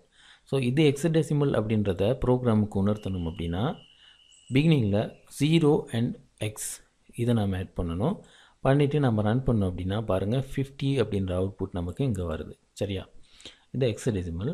அடுத்து நம்ம வந்து பைனரி பார்க்கலாம். ஓகே, 50 அப்படின்ற எண்ணை பைனரிக்கு நம்ம கன்வெர்ட் பண்ணோம் அப்படின்னா 110010 இப்படி ஒரு வேல்யூ ஒன்று கிடைக்கும். ஆனால் இதை வந்து நம்ம ரன் பண்ணோன்னா நமக்கு எக்ஸாக்டாக இங்கே எப்படி இருக்கோ அதே வேல்யூ தான் அவுட்புட்டில் வரும். ஸோ இது பைனரி அப்படின்றத ப்ரோக்ராமுக்கு சொல்லணும் அப்படின்னா 0B அப்படின்னு குறிப்பிடணும். ரைட், இப்போ நம்ம ரன் பண்ணோன்னா பாருங்கள் 50ங்கிற அவுட்புட் நமக்கு வருது. சரியா, இப்போ இன்டீஜரை பொறுத்த வரைக்கும் இவ்வளோ தான். நாம் ஒரு பெரிய எண்ணை நம்ம பயன்படுத்தும் போது பாருங்கள், நம்ம ஈஸியாக ரீட் பண்ணிக்கணும் அப்படின்றதுக்காக கமாவை பயன்படுத்துவோம் சாதாரணமாக நம்ம எழுதும்போது. ஓகேயா, ஆனால் ப்ரோக்ராமில் அப்படி நம்ம பயன்படுத்த முடியாது. அதுக்கு பதிலாக அண்டர்ஸ்கோரை நம்ம பயன்படுத்தலாம். அண்டர்ஸ்கோரை பயன்படுத்திட்டு நம்ம ரன் பண்ணோம் அப்படின்னா ப்ரோக்ராம் அவுட்புட்டை கொடுக்கும்போது நமக்கு இந்த அண்டர்ஸ்கோரை இக்னோர் பண்ணிவிட்டு இருக்கக்கூடிய வேல்யூவை மட்டும் அப்படியே கொடுக்கும். நமக்கு இந்த நம்பரை ரீட் பண்ணுறது கொஞ்சம் ஈஸியாக இருக்கும். அவ்வளோதான். ரைட், அடுத்த விடயம் ஃப்ளோட்டிங் லிட்ரல்ஸ்னால் என்னென்னு பார்த்துடலாம். ஓகே, இப்போது நம்ம வந்து ஃப்ளோட் அப்படின்ற டேட்டா டைப்பில் ஒரு வேரியபிளை க்ரியேட் பண்ணுறோம் அப்படின்னா அதுக்கு ஒரு வேல்யூவை நம்ம ஸ்டோர் பண்ணுவோம். ரைட், இப்போ 5.25 அப்படின்னு கொடுக்குறேன்.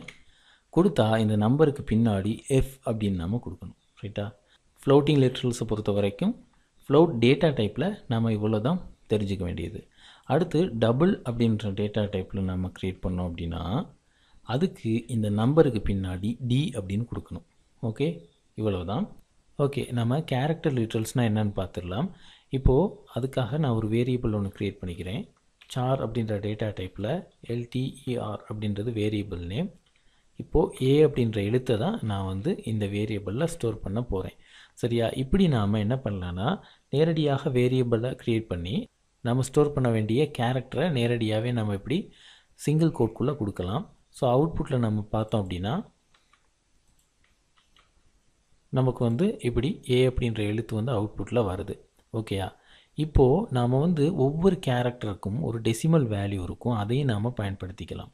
அந்த டெசிமல் வேல்யூ எங்கேருந்து வருது அப்படின்னா ASCII டேபிள் அப்படின்ற ஒரு டேபிள் இருக்குது. இதில் வந்து பார்த்திங்க அப்படின்னா நாம் பயன்படுத்தக்கூடிய ஒவ்வொரு கேரக்டருக்கும் என்ன டெசிமல் வேல்யூ இருக்கும் அப்படின்றத வந்து அவங்க தீர்மானித்து அதில் வந்து கொடுத்துருப்பாங்க. நீங்கள் வேணால் கூகுளில் சர்ச் பண்ணி பார்த்துக்கலாம். ஓகேயா, அதில் A அப்படின்ற எழுத்தினுடைய பெறுமதி என்ன அப்படின்னா 65 அப்படின்றது தான். சரியா, டெசிமல் வேல்யூ. ஸோ நான் வந்து இங்கே 65 அப்படின்னு சொல்லிட்டு அந்த டெசிமல் வேல்யூவை கொடுக்கலாம். கொடுத்துட்டு நான் ப்ரோக்ராமை ரன் பண்ணேன் அப்படின்னா எனக்கு பாருங்கள் அவுட்புட்டில் ஏ அப்படின்னு வருது. ரைட். இப்போது அடுத்து வந்து நாம் ஒக்டல்லையும் இதை கொடுக்கலாம். ஒக்டலில் பார்த்தீங்க அப்படின்னா 0101 அப்படின்றது தான் ஏ அப்படின்ற எழுத்தினுடைய ஒக்டல் வேல்யூ. இப்போது நான் ரன் பண்ணேன் அப்படின்னா பாருங்கள் ஏ அப்படின்ற அவுட்புட் நமக்கு கிடைக்கிது. ஹெக்ஸாடெசிமலில் வந்து பார்த்தீங்க அப்படின்னா 0x41 அப்படின்னு கொடுக்கணும். இப்போது நமக்கு இதுலேயும் அவுட்புட் சரியாக வருது. இது போக நமக்கு யூனிகோட் வேல்யூ அப்படின்னு சொல்லி ஒன்று இருக்குது. ஒவ்வொரு கேரக்டருக்கும் யூனிகோட் வேல்யூ அப்படின்னு ஒன்று இருக்குது. அதையும் நாம் வந்து கூகுளில் சர்ச் பண்ணி கூட நீங்கள் பார்க்கலாம். அதையும் நாம் பயன்படுத்தி இந்த வேரியபிள்குள்ளே அந்த குறிப்பிட்ட ஒரு கேரக்டரை ஸ்டோர் பண்ண முடியும். ஸோ யூனிகோட் வேல்யூ அப்படின்றது வேறு ஒன்றும் இல்லை, ஹெக்ஸாடெசிமல் வேல்யூவே தான் கொடுத்துருப்பாங்க. ஆனால் இது வந்து பார்த்திங்கன்னா 4 டிஜிட் இருக்கும். இப்போது ஹெக்ஸாடெசிமல் வேல்யூ வந்து பார்த்திங்கன்னா நாம் 0x41 அப்படின்னு கொடுத்தோம் இல்லையா.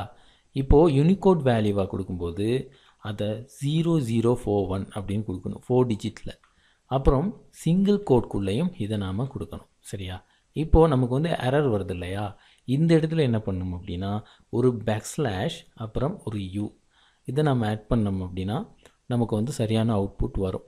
ஸோ ஜாவாவில் நீங்கள் ஒரு வேரியபிள்குள்ளே கேரக்டரை நீங்கள் ஸ்டோர் பண்ணணும் அப்படின்னா அதுக்கு நீங்கள் யூனிகோட் வேல்யூவை பயன்படுத்தணும் அப்படின்னா இப்படி தான் பயன்படுத்தணும். ஒரு பேக்ஸ்லாஷ் அப்புறம் ஒரு யூ அதுக்கப்புறம் அதனுடைய ஹெக்ஸாடெசிமல் வேல்யூ 4 டிஜிட்ஸில் நம்ம கொடுக்கணும். அடுத்து நாம் ஸ்ட்ரிங் லிட்டரல்ஸ்னால் என்ன அப்படின்றத பார்த்துடலாம். இப்போது நான் வந்து பாருங்கள் ஒரு வேரியபிள் ஒன்று க்ரியேட் பண்ணுறேன். அதுக்கு ஸ்ட்ரிங் அப்படின்ற டேட்டா டைப்பாக பயன்படுத்துகிறேன். டெக்ஸ்ட் அப்படின்றது பார்த்திங்கன்னா வேரியபிள் நேம். இதில் ஸ்டோர் பண்ணக்கூடிய வேல்யூ பார்த்திங்க அப்படின்னா ஃபர்ஸ்ட் லைன் செகண்ட் லைன் அப்படின்னு கொடுக்குறேன். ஓகே, இதனுடைய அவுட்புட்டை நம்ம பார்க்கலாம் எடுத்து. இப்போ நான் ரன் பண்ணேன் அப்படின்னா பாருங்கள் எனக்கு அவுட்புட்டில் வந்து இப்படி வருது. இந்த ஸ்ட்ரிங் வேரியபிள்குள்ளே நாம் ஒரு வேல்யூவை ஸ்டோர் பண்ணணும் அப்படின்னா அது கண்டிப்பாக டபுள் கோட்ஸை நாம் பயன்படுத்தணும். ஓகே, டபுள் கோட்ஸ்குள்ளே தான் ஸ்ட்ரிங் வேல்யூஸை கொடுக்கணும். இப்போது இதுவே இங்கே இருக்கக்கூடிய இந்த செகண்ட் லைன் அப்படின்ற இந்த ஸ்ட்ரிங் வந்து ரெண்டாவது லைனில் எனக்கு வரணும் அப்படின்னா என்ன பண்ணலான்னா \n அப்படின்ற ஒரு எஸ்கேப் கேரக்டர் இருக்குது, அதை நம்ம பயன்படுத்திக்கலாம். ஓகே, எஸ்கேப் கேரக்டர் அப்படின்றதும் பார்த்திங்கன்னா ஒரு முக்கியமான ஒரு ப்ரோக்ராமிங் கான்செப்ட். இதில் வந்து பார்த்திங்க அப்படின்னா நமக்கு இந்த இடத்துல இந்த ஸ்ட்ரிங்கை ரெண்டாவது லைனுக்கு அனுப்பணும் அப்படின்னா \n அப்படின்ற எஸ்கேப் கேரக்டரை பயன்படுத்தணும் அப்படின்னா இந்த எஸ்கேப் கேரக்டருக்கு பிறகு வரக்கூடிய ஸ்ட்ரிங்ஸை அடுத்த லைனுக்கு அனுப்பணும் அப்படின்றது ப்ரோக்ராம் புரிஞ்சுக்கும். இப்போ நான் ரன் பண்ணேன் அப்படின்னா பாருங்கள் எனக்கு இந்த செகண்ட் லைன் அப்படின்றது அடுத்த லைனில் வருது. சரியா. அப்புறம் டி அப்படின்ற ஒரு எஸ்கேப் கேரக்டர் ஒன்று இருக்குது. டி அப்படின்னா டேப் அப்படின்னு அர்த்தம். ஸோ இப்போ நம்ம ரன் பண்ணோம் அப்படின்னா இந்த ஸ்ட்ரிங்குக்கும் இதுக்கும் இடையில் இருக்கக்கூடிய அந்த ஸ்பேஸ் பார்த்திங்கன்னா கொஞ்சம் அதிகமாக இருக்கும். சரியா. இப்போது நான் வந்து என்ன பண்ண போகிறேன் அப்படின்னா மல்டிபிள் \t எஸ்கேப் கேரக்டரை நான் பயன்படுத்தலாம். பயன்படுத்திட்டு ரன் பண்ணுறேன் அப்படின்னா இந்த ஸ்பேஸ் வந்து ரொம்ப பெருசாக இருக்கும். ஓகே, இதுக்கு தான் நம்ம வந்து இந்த \t அப்படின்ற எஸ்கேப் கேரக்டரை பயன்படுத்துகிறோம். ரைட். அடுத்து ஏதாவது ஒரு வேர்டை டபுள் கோட்ஸ்குள்ளே கொடுக்கணும் அப்படின்னா பாருங்கள் இப்படி டபுள் கோட்ஸை கொடுத்துட்டு நான் ரன் பண்ணேன் அப்படின்னா எனக்கு எரர் தான் வரும். ஓகே, ஏன் அப்படின்னா இந்த ப்ரோக்ராமில் டபுள் கோட்ஸ்க்குன்னு சொல்லி ஒரு ஸ்பெஷல் மீனிங் இருக்குது. ஸோ ஒரு ப்ரோக்ராம் வந்து பார்த்திங்க அப்படின்னா ஒரு டபுள் கோட்ஸை பார்த்துச்சு அப்படின்னா ஒரு ஸ்ட்ரிங் வந்து ஆரம்பிக்குது அப்படின்றது புரிஞ்சுக்கும். அப்புறம் இன்னொரு டபுள் கோட்ஸை பார்த்துச்சு அப்படின்னா ஒரு ஸ்ட்ரிங் வந்து இந்த இடத்துல முடியுது அப்படின்றத உணரும். சரியா. அப்போது இந்த இடத்துல நம்ம இடையில இன்னொரு டபுள் கோட்ஸை கொண்டு வந்து போட்டோம் அப்படின்னோடனே எது பிகினிங் எது எண்டிங் அப்படின்றத ப்ரோக்ராமால் புரிஞ்சிக்க முடியாமல் நமக்கு வந்து பார்த்திங்க அப்படின்னா எரர் ஒன்று வருது. ஓகே, இதை நாம் தவிர்க்கணும் அப்படின்னா எந்தெந்த டபுள் கோட்ஸ்லாம் நமக்கு அவுட்புட்டில் வெறும் ஸ்ட்ரிங்காக மட்டும் வரணுமோ அதுக்கு பக்கத்தில் இந்த மாதிரி நாம் \. கேரக்டரை பயன்படுத்தணும். ஓகே, இப்போ \. கேரக்டர் பயன்படுத்துகிறது மூலமாக நம்ம ப்ரோக்ராமுக்கு என்ன சொல்கிறோம் அப்படின்னா இந்த ப்ரோக்ராமிங் லாங்குவேஜில் டபுள் கோட்ஸ்க்குன்னு சொல்லி ஒரு ஸ்பெஷல் மீனிங் ஒன்று இருக்குது. இந்த சந்தர்ப்பத்தில் மட்டும் இந்த ப்ரோக்ராம் வந்து அந்த ஸ்பெஷல் மீனிங்கை இக்னோர் பண்ணிவிட்டு எனக்கு வெறும் ஸ்ட்ரிங்கை மட்டும் அவுட்புட்டாக கொடுக்கணும் அப்படின்னு நாம் கேட்குறோம். சரியா. இப்போது நம்ம ரன் பண்ணோம் அப்படின்னா இங்கே வந்து பாருங்கள் அவுட்புட்டில் இந்த செகண்ட் அப்படின்ற வேர்டை சுற்றி டபுள் கோட்ஸ் இருக்குது. சரியா. இப்போது இதுவே சிங்கிள் கோட்டை பயன்படுத்தினா என்ன ஆகும்? Single quote okay, single quote பயன்படுத்துகிறேன், ரன் பண்ணுறேன். பாருங்கள், நமக்கு எந்த விதமான பிரச்சனையும் இல்லாமல் அவுட்புட் வருது. இருந்தாலும் நாம் இங்கே பேக்ஸ்லாஷ் கேரக்டரை பயன்படுத்தணும். ஓகே, ஏன் அப்படின்னா ஒரு சிங்கிள் கோட் அப்படின்றத எங்கே பயன்படுத்தோம் அப்படின்னா, நம்ம ஏற்கனவே பார்த்துருக்கோம். சார் டேட்டா டைப்பில் ஒரு வேரியபிளை க்ரியேட் பண்ணோன்னா அதனுடைய வேல்யூவை ஸ்டோர் பண்ணணும் அப்படின்னா நாம் சிங்கிள் கோட் பயன்படுத்துவோம். அப்போ ஏதோ ஒரு வகையில் இந்த ப்ரோக்ராமுக்குள்ளே சிங்கிள் கோட்க்குன்னு ஒரு மீனிங் இருக்கா, ஸ்பெஷல் மீனிங் ஒன்று இருக்குது. அப்போது நமக்கு வந்து அதை வெறும் ஸ்ட்ரிங்காக மாற்றி அதை அவுட்புட்டில் எடுக்கணும் அப்படின்னா ப்ரோக்ராம்கிட்ட நம்ம சொல்லணும், இப்படி சிங்கிள் கோட்க்குன்னு இருக்கக்கூடிய ஒரு மீனிங்கை நீ இந்த சந்தர்ப்பத்தில் இக்னோர் பண்ணிவிட்டு வெறும் ஸ்ட்ரிங்கை மட்டும் அவுட்புட்டாக கொடு அப்படின்னு சொல்லிட்டு நாம் கேட்குறோம். ஓகேயா, இவ்வளோ தான் இந்த single quote and double quote சம்மந்தப்பட்ட விடயங்கள். சரியா, இப்போது எனக்கு அவுட்புட்டில் ஒரு பேக்ஸ்லாஷே வரணும் அப்படின்னா என்ன பண்ணலாம்? இப்போ பாருங்கள், பேக்ஸ்லாஷ் ஒன்று கொடுக்குறேன். கொடுத்த உடனே எனக்கு எரர் வருது, ப்ரோக்ராம் சரியாக இப்போ ரன் பண்ணாலும். ஏன் அப்படின்னா ஒரு பேக்ஸ்லாஷ் கேரக்டருக்குன்னு ஒரு ஸ்பெஷல் மீனிங் இருக்குது. ப்ரோக்ராம் வந்து இப்போ எப்படி பார்க்கும் அப்படின்னா இந்த பேக்ஸ்லாஷ் கேரக்டரையும் இந்த எஸ் அப்படின்ற எழுத்தையும் சேர்த்து வச்சு ஏதாவது ஒரு எஸ்கேப் கேரக்டர் இந்த மாதிரி இருக்கா நம்ம ப்ரோக்ராமிங் லாங்குவேஜில் அப்படின்னு பார்க்கும். இல்லை அப்படிங்கும்போது நமக்கு எரர் வரும். ஸோ எனக்கு அவுட்புட்டில் ஜஸ்ட்டு பேக்ஸ்லாஷ் தான் வரணும் அப்படின்னா இன்னொரு பேக்ஸ்லாஷை இதுக்கிட்ட ஆட் பண்ணணும். பண்ணிவிட்டு ரன் பண்ணோம் அப்படின்னா பாருங்கள், நமக்கு ஒரே ஒரு பேக்ஸ்லாஷ் கேரக்டர் மட்டும் வருது. ஸோ இது வந்து நாம் இந்த ஃபைல் ஹேண்ட்லிங் அப்படின்னு ஒரு செக்ஷன் இருக்குது. அதில் நம்ம வந்து நம்ம கம்ப்யூட்டரில் இருக்கக்கூடிய ஹார்ட் டிஸ்க் பார்ட்ஸை வந்து பயன்படுத்த வேண்டி வரும். இப்போ உதாரணத்துக்கு பாருங்கள், டெஸ்க்டாப் போகிறேன், போயிட்டு இதை க்ளோஸ் பண்ணிக்கலாம். ஒரு டெக்ஸ்ட் டாக்குமெண்ட் ஒன்று க்ரியேட் பண்ணிக்குவோம். ரைட், இதை அப்படியே விட்டுட்டு ரைட் கிளிக் பண்ணிவிட்டு ப்ராப்பர்ட்டிஸ் போகிறோம். போய்ட்டு இங்கே பார்த்தீங்க அப்படின்னா லொக்கேஷன் அப்படின்றதுல நம்மளுடைய பாத் வந்து குறிப்பிடப்பட்டிருக்கும். இதை நான் அப்படியே காப்பி பண்ணிவிட்டு திரும்பவும் ப்ரோக்ராமுக்கு வரேன். வந்த உடனே இங்கே அப்படியே பேஸ்ட் பண்ணுறேன். பேஸ்ட் பண்ணேன் அப்படின்னா பாருங்கள் எனக்கு என்ன ஆகுது அப்படின்னு சொல்லிட்டு, அங்கே நம்ம பார்க்கும்போது சிங்கிள் பேக்ஸ்லாஷ் தான் இருந்தது. நாம் இங்கே கொண்டு வந்து பேஸ்ட் பண்ண உடனே ஆட்டோமேட்டிக்காக நமக்கு டபுள் பேக்ஸ்லாஷ் கேரக்டராக மாறிடுச்சு. ஏன் அப்படின்னா சிங்கிள் பேக்ஸ்லாஷ் கேரக்டருக்கு இந்த ப்ரோக்ராமில் ஒரு ஸ்பெஷல் மீனிங் இருக்குது. ஸோ அதை இந்த ப்ரோக்ராம் இக்னோர் பண்ணணும் அப்படின்னா இன்னொரு பேக்ஸ்லாஷ் கேரக்டரை பயன்படுத்தணும் அப்படின்னா ஒரு பேக்ஸ்லாஷ் கேரக்டரை ஸ்ட்ரிங்காக மட்டுமே ட்ரீட் பண்ணி நமக்கு அவுட்புட்டில் கொண்டு வந்து கொடுக்கும். ஓகே, பாருங்கள், நம்ம ப்ரோக்ராம் ரன் பண்ணோன்னே நமக்கு இந்த மாதிரி அவுட்புட் வந்து கிடைக்கிது. ரைட், அடுத்து வந்து பார்த்திங்க அப்படின்னா நம்ம கேரக்டர் லிட்ரல்ஸ் பார்க்கும்போது இப்படி ஒரு விடயம் பார்த்துருந்தோம். பேக்ஸ்லாஷ் யூ 0041, அதாவது ஒரு கேரக்டரினுடைய யூனிகோட் வேல்யூ அப்படின்னு பார்த்துருந்தோம். இதை ரன் பண்ணும்போது பாருங்கள், நமக்கு அந்த எழுத்து அப்படியே அவுட்புட்டில் வருது.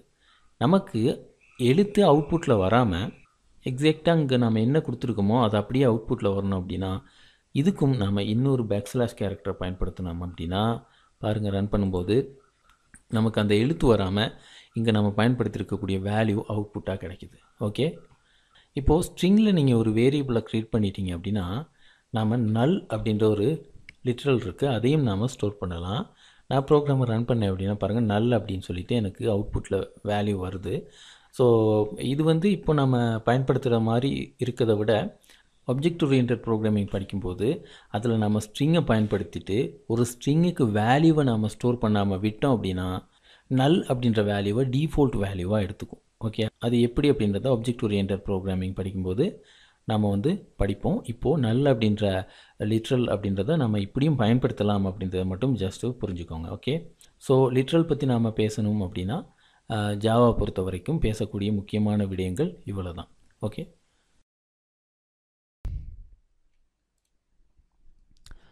ஓகே, அடுத்ததாக நாம் என்ன பார்க்கலாம் அப்படின்னா ஜாவாவில் என்னென்ன டேட்டா டைப்ஸ் இருக்குது, அந்த டேட்டா டைப்ஸை பயன்படுத்தி நாம் வந்து ஒரு வேரியபிளை க்ரியேட் பண்ணும்போது அந்த வேரியபிள் நம்ம கம்ப்யூட்டர் மெமரியில் எந்தளவு ஸ்பேஸை எடுத்துக்கும் அப்படின்றது தான் நாம் வந்து இந்த வீடியோவில் பார்க்க போகிறோம். ஸோ நம்ம கம்ப்யூட்டர் மெமரினா என்ன, அந்த மெமரியினுடைய தொழிற்பாடு என்ன அப்படின்றத தெரிஞ்சுக்கிட்டால் தான் நம்மளால் இந்த டேபிளை வந்து சரியாக புரிஞ்சிக்க முடியும்.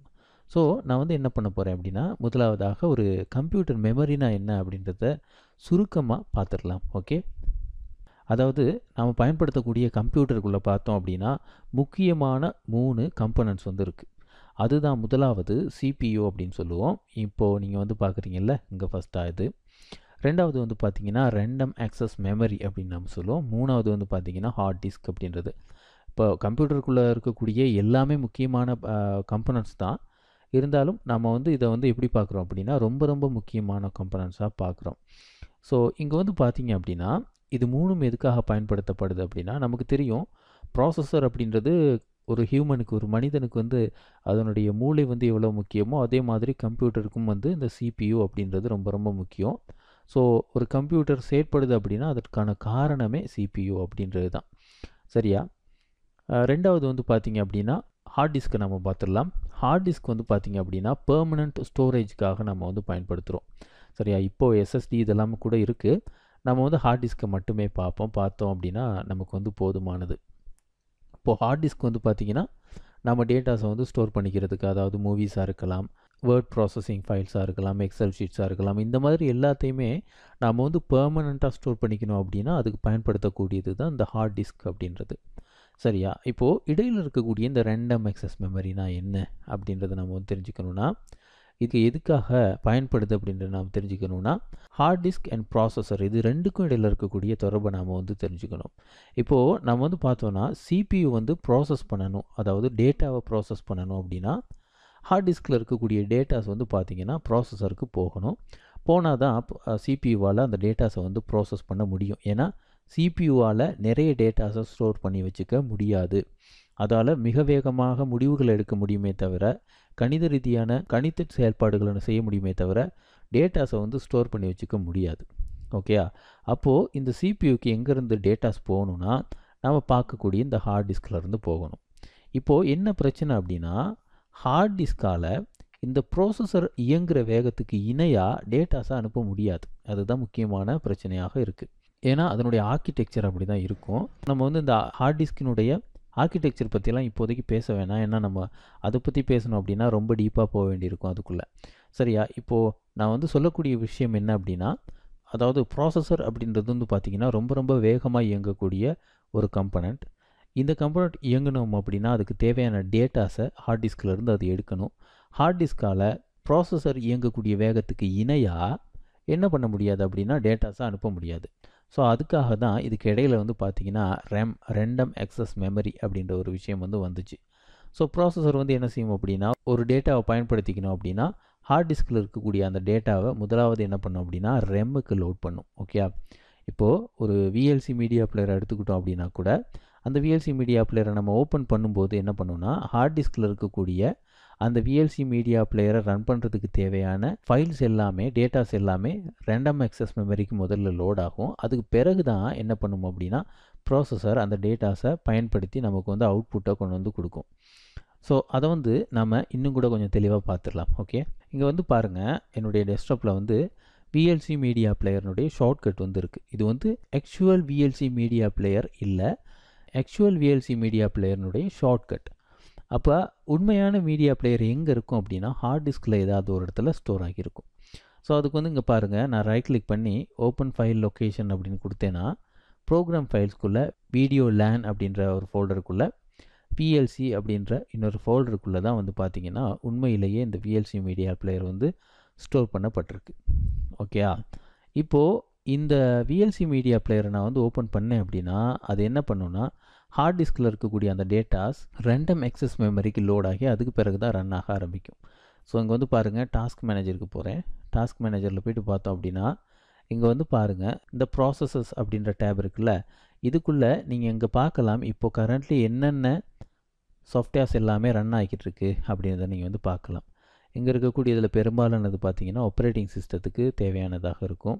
இப்போ வந்து பாருங்கள், நான் எக்லிப்ஸ் ஐடியை வந்து ரன் பண்ணிக்கிருக்கேன். அதை வந்து நீங்கள் இங்கே பார்க்கலாம். கூகுள் க்ரோம் வேலை செஞ்சுக்கிட்டு அதையும் நம்ம பார்க்கலாம். வீடியோ எடிட்டர் இது எல்லாமே இப்போ கரண்ட்லி ரன் ஆகிக்கிட்டு இருக்கு. ஓகே?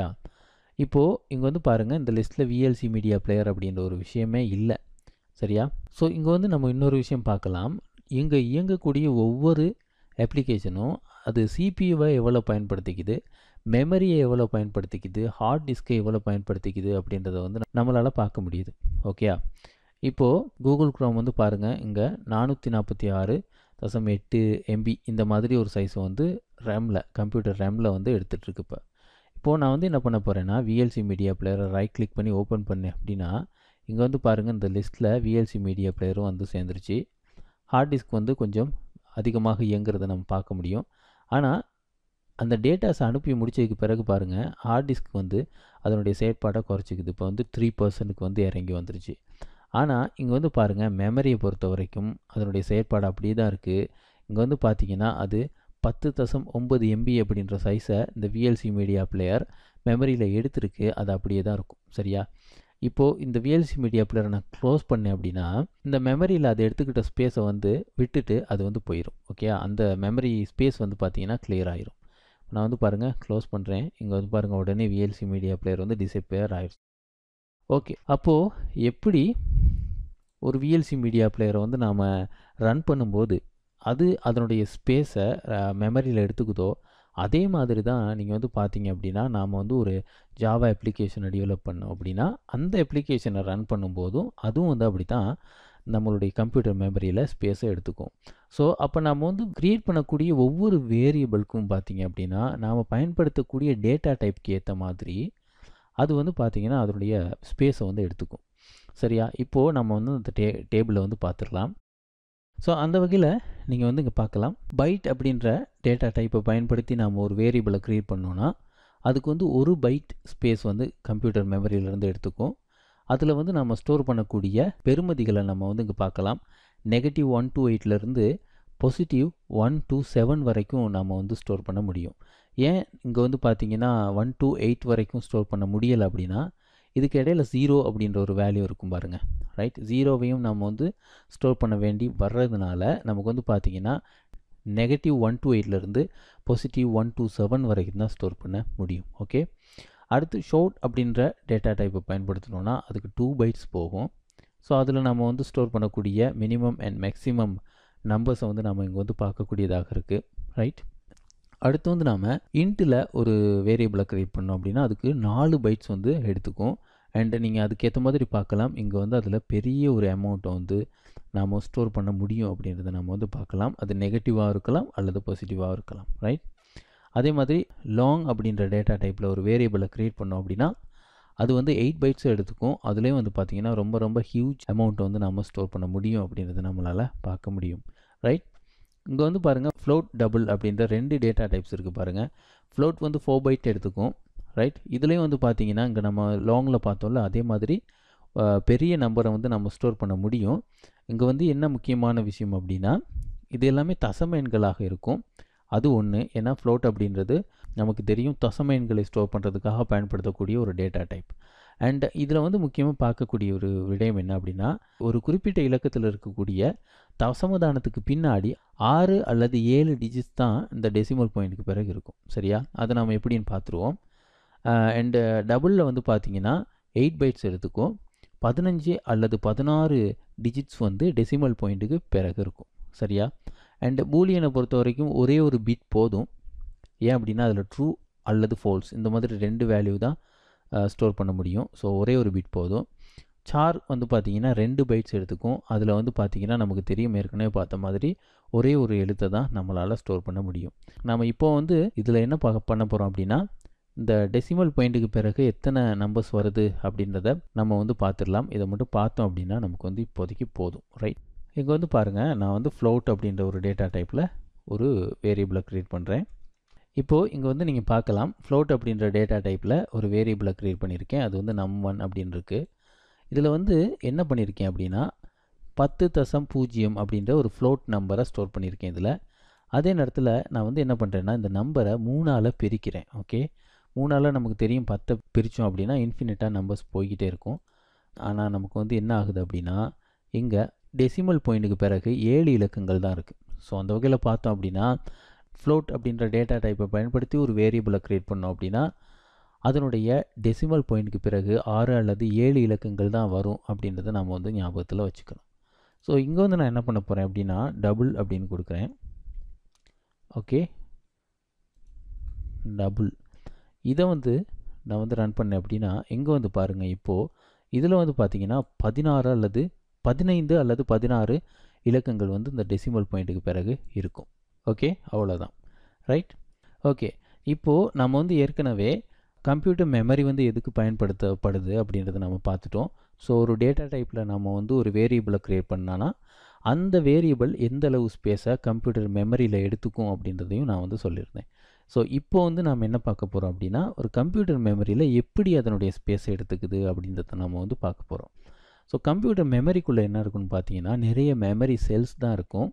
ஸோ இது வந்து நம்ம வந்து ஒரு இல்லஸ்ட்ரேஷனில் எல்லாம் பார்க்க முடியாது. ஏன்னா பில்லியன்ஸில் அந்த மெமரி செல்ஸ் வந்து பார்த்தீங்கன்னா ஒவ்வொரு கம்ப்யூட்டர் மெமரியிலையும் இருக்கும். சரியா? அப்போது அப்படி இருக்கும்போது அதை நம்ம சாதாரணமான ஒரு இல்லஸ்ட்ரேஷனில் கொண்டு வர முடியாது. இருந்தாலும் நீங்கள் வந்து என்ன பண்ணுறீங்க அப்படின்னா கற்பனை பண்ணிக்கோங்க. இங்கே வந்து நீங்கள் பார்க்கலாம் இந்த டேபிளில் வந்து நிறைய பாக்ஸஸ் வந்து இருக்குது. ஸோ நம்ம வந்து இதை வந்து செல் அப்படின்னு சொல்லுவோம். ஒவ்வொரு பாக்ஸையும் ஒவ்வொரு செல் அப்படின்னு நம்ம சொல்லுவோம். ஓகே, அப்போது இதில் வந்து பார்த்தீங்கன்னா இதே மாதிரி தான் கம்ப்யூட்டர் மெமரிலையும் இருக்கும். இப்போது கம்ப்யூட்டர் மெமரியில் என்ன விஷயம் அப்படின்னா ஒரு கம்ப்யூட்டர் மெமரியில் ஒரு மெமரி செல்லில் வந்து பார்த்திங்கன்னா ஒரே ஒரு பிட்டை தான் ஸ்டோர் பண்ண முடியும். இப்போது இங்கே வந்து பாருங்கள் ஃபஸ்ட்டாக இந்த பாக்ஸ் இருக்குல்ல, இதில் வந்து பாருங்கள் 0 அப்படின்னு இருக்குது. ஸோ இங்கே வந்து பார்த்தீங்கன்னா ஒரு பிட் வந்து ஸ்டோர் பண்ணப்பட்டிருக்கு. ரைட்டா? இங்கே 0 அல்லது 1 இந்த ரெண்டில் ஏதாவது ஒரு வேல்யூவை தான் ஸ்டோர் பண்ண முடியும் கம்ப்யூட்டர் மெமரியால். ஸோ இங்கே வந்து 0 இருக்கிறதுனால அங்கே எந்த விதமான டேட்டாவுமே இல்லை அப்படின்னு நம்ம நினைக்கக்கூடாது. 0 இருந்தாலும் 1 இருந்தாலும் ஒரு பிட் அப்படின்னு தான் நம்ம வந்து சொல்லுவோம். ஓகேயா? இப்போ வந்து இந்த டேபிளில் என்ன பார்த்துருக்கோம் அப்படின்னா இங்கே வந்து நீங்கள் பார்க்கலாம். ரைட்? ஒரு சார் அப்படின்ற டேட்டா டைப்பில் நாம் வந்து ஒரு வேரியபிளை க்ரியேட் பண்ணுறோம். அந்த வேரியபிளில் ஏ அப்படின்ற எழுத்தை வந்து நாம் ஸ்டோர் பண்ணுறோம் அப்படின்னு நீங்கள் நினச்சிக்கோங்க. ஓகே, சார் டேட்டா டைப் வந்து சார். ஸோ அதில் வந்து ஏ அப்படின்ற எழுத்தை ஸ்டோர் பண்ணியிருக்கோம். ஸோ ப்ரோக்ராம் வந்து என்ன பண்ணுன்னா கம்ப்யூட்டர் மெமரியில் ஆட்டோமேட்டிக்காக 2 பைட்ஸை வந்து ஒதுக்கிடும். ஸோ ஒரு பைட் வந்து பார்த்தீங்க அப்படின்னா 8 பிட்ஸை கொண்டது தான் ஒரு பைட். ஓகே, அப்போது இங்கேருந்து பார்த்தோம் அப்படின்னா 1 2 3 4 5 6 7 8 இந்த இடத்துல வரும்போது 8 பிட்ஸை வந்து எடுத்துக்கும். ஸோ இது வந்து ஒரு பைட். அடுத்த 8 பிட்ஸையும் வந்து பார்த்திங்கன்னா எடுத்துக்கும். ஸோ இந்த மாதிரி 2 பைட்ஸை வந்து எடுத்துக்கும். அந்த மாதிரி எடுத்து தான் அதனுடைய வேல்யூவை வந்து ஸ்டோர் பண்ணும். ஸோ நமக்கு வந்து பார்த்தோம் அப்படின்னா ஏ அப்படின்ற எழுத்தினுடைய டெசிமல் வேல்யூ வந்து பார்த்திங்கன்னா 65 அப்படின்றது. அதை நம்ம பைனரி கன்வெர்ட் பண்ணோம் அப்படின்னா பார்த்திங்கன்னா 0 1 0 0 0 0 0 1 இப்படி தான் ஒரு வேல்யூ வந்து வரும்.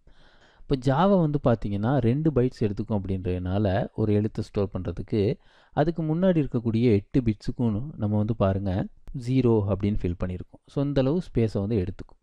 அடுத்து வந்து பார்த்திங்கன்னா பைட் அப்படின்ற ஒரு டேட்டா டைப்பில் நாம் ஒரு வேரியபிளை க்ரியேட் பண்ணி அதில் 25 அப்படின்ற ஒரு இலக்கத்தை ஸ்டோர் பண்ணுறோம் அப்படின்னா நீங்கள் வந்து பார்க்கலாம் அது வந்து இப்படி தான் ஸ்டோர் பண்ணப்படும். சரியா? அதாவது 0 0 0 1 1 0 0 1 இதுதான் 25னுடைய பைனரி வேல்யூ. ஓகே, இப்போ அது வந்து எடுத்துக்கக்கூடிய ஸ்பேஸினுடைய அளவு என்னன்னு பார்த்தீங்கன்னா 8 பிட்ஸ், அதாவது ஒரு பைட். ஓகே, இப்போது இந்த மாதிரி இந்த 8 பிட்ஸை மட்டும் நம்ம பயன்படுத்தி, அதாவது ஒரே ஒரு பைட்டை மட்டும் பயன்படுத்தி நம்மளால் நெகட்டிவ் 128லேருந்து பாசிட்டிவ் 127 வரைக்கும் ஸ்டோர் பண்ண முடியும். ஓகே, இதுவே நான் வந்து என்ன பண்ணுறேன் அப்படின்னா இன்ட் டேட்டா டைப்பில் ஒரு வேரியபிளை க்ரியேட் பண்ணி அதில் 25 அப்படின்ற இலக்கத்தை நான் ஸ்டோர் பண்ணுறேன் அப்படின்னா அது வந்து என்ன பண்ணுன்னா இங்கேருந்து வந்து பார்த்தீங்கன்னா இதில் வந்து 32 செல்ஸ் இருக்குது. இந்த 32 செல்லையும் எடுத்துக்கும். ஏன் அப்படின்னா இன்ட் அப்படின்ற டேட்டா டைப்பில் நம்ம ஒரு வேரியபிளை க்ரியேட் பண்ணோன்னா அந்த வேரியபிள் 4 பைட்ஸை வந்து பயன்படுத்திக்கும். ஸோ நம்பர் வந்து நம்ம ஸ்டோர் பண்ணக்கூடிய இலக்கம் வந்து எவ்வளோ சின்னது எவ்வளோ பெருசு அதெல்லாம் பார்க்காது. அது வந்து ரொம்ப ரொம்ப சின்ன இலக்கமாக இருந்தாலும் அது வந்து 32 செல்ஸை ஒதுக்கிடும். சரியா? ஆனால் இங்கே வந்து பாருங்கள் ஃபஸ்ட்லேருந்து எல்லாமே 0 0 0ன்னு தான் இருக்குது. 1 1 0 0 1 அப்படின்றது, அதாவது இந்த 1லேருந்து ஆரம்பிக்குது அப்படின்னா 1 2 3 4 5 மெமரி செல்ஸ் தான் அதுக்கு வந்து தேவைப்படும் 25 அப்படின்ற இலக்கத்தை ஸ்டோர் பண்ணுறதுக்கு. ஆனால் நம்ம இன்ட் அப்படின்ற டேட்டா டைப்பை கொடுத்த ஒரே காரணத்துக்காக என்ன பண்ணும் அப்படின்னா அது 32 செல்ஸையும் எடுத்துக்கும். சரியா? அதாவது 4 பைட்டை எடுத்துக்கும். இப்போது இதில் வந்து நான் உங்களுக்கு கூறக்கூடிய இறுதியான ஒரு விஷயம் என்ன அப்படின்னா அதாவது நம்ம வந்து பொருத்தமான டேட்டா டைப்ஸை ஒவ்வொரு விடயத்துக்கும் பயன்படுத்தணும் அப்படின்றது தான். அதாவது நீங்கள் வந்து பாருங்கள் பைட் அப்படின்ற ஒரு டேட்டா டைப்பில் வேரியபிளை க்ரியேட் பண்ணோம் அப்படின்னா அதுக்கு ஒரு பைட் தான் போகும். அதே நேரத்தில் இன்ட் அப்படின்ற டேட்டா டைப்பை பயன்படுத்தணுன்னா அதுக்கு 4 பைட் போகும். இப்போது ஒரு கம்பெனி இருக்குதுன்னு வச்சுக்குவோம். அந்த கம்பெனியில் வந்து இருக்கக்கூடிய லேபர்ஸினுடைய ஏஜையெல்லாம் நம்ம வந்து ஒரு அப்ளிகேஷனில் ஸ்டோர் பண்ண போகிறோம் அப்படின்னு வச்சுக்குவோம். ஸோ அதுக்கு நம்ம வந்து பைட் அப்படின்ற டேட்டா டைப்பை பயன்படுத்தினாலே போதுமானது. ஏன் அப்படின்னா பைட் அப்படின்ற டேட்டா டைப்பில் பாசிட்டிவ் 127 வரைக்கும் நம்ம வந்து ஸ்டோர் பண்ண முடியும். சரியா? 127 வரைக்கும். அப்போது மனிதர்கள் வந்து பார்த்திங்கன்னா 127 வயது வரைக்கும் வாழ்கிறதெல்லாம் பெரும்பாலும் சாத்தியமில்லை. அப்படியே அவர் வாழ்ந்தாலும் கூட ஒரு கம்பெனியில் வந்து 127 வயது வரைக்குமெல்லாம் வேலையெல்லாம் கொடுக்க மாட்டாங்க. ஸோ ஒரு ஆர்கனைசேஷனில், அதாவது ஒரு கம்பெனியில் இருக்கக்கூடிய லேபர்ஸினுடைய டேட்டாஸை ஸ்டோர் பண்ணும்போது அந்த கம்பெனி ரூல் படி அதிகபட்சம் எத்தனை வயது வரைக்கும் அங்கே வேலை செய்யலாம் அப்படின்னு நம்ம பார்ப்போம். ஸோ அந்த கம்பெனியில் என்ன சொல்கிறாங்கன்னா 60 வயது வரைக்கும் வேலை செய்யலாம் நம்ம கம்பெனியில். அப்படிங்கும்போது நாம் அந்த அப்ளிகேஷனில் அந்த ஏஜ் அப்படின்ற ஒரு வேரியபிள்குள்ளே ஸ்டோர் பண்ணக்கூடிய அதிகபட்ச வேல்யூவே 60 வயது வரைக்கும் தான் இருக்கும்.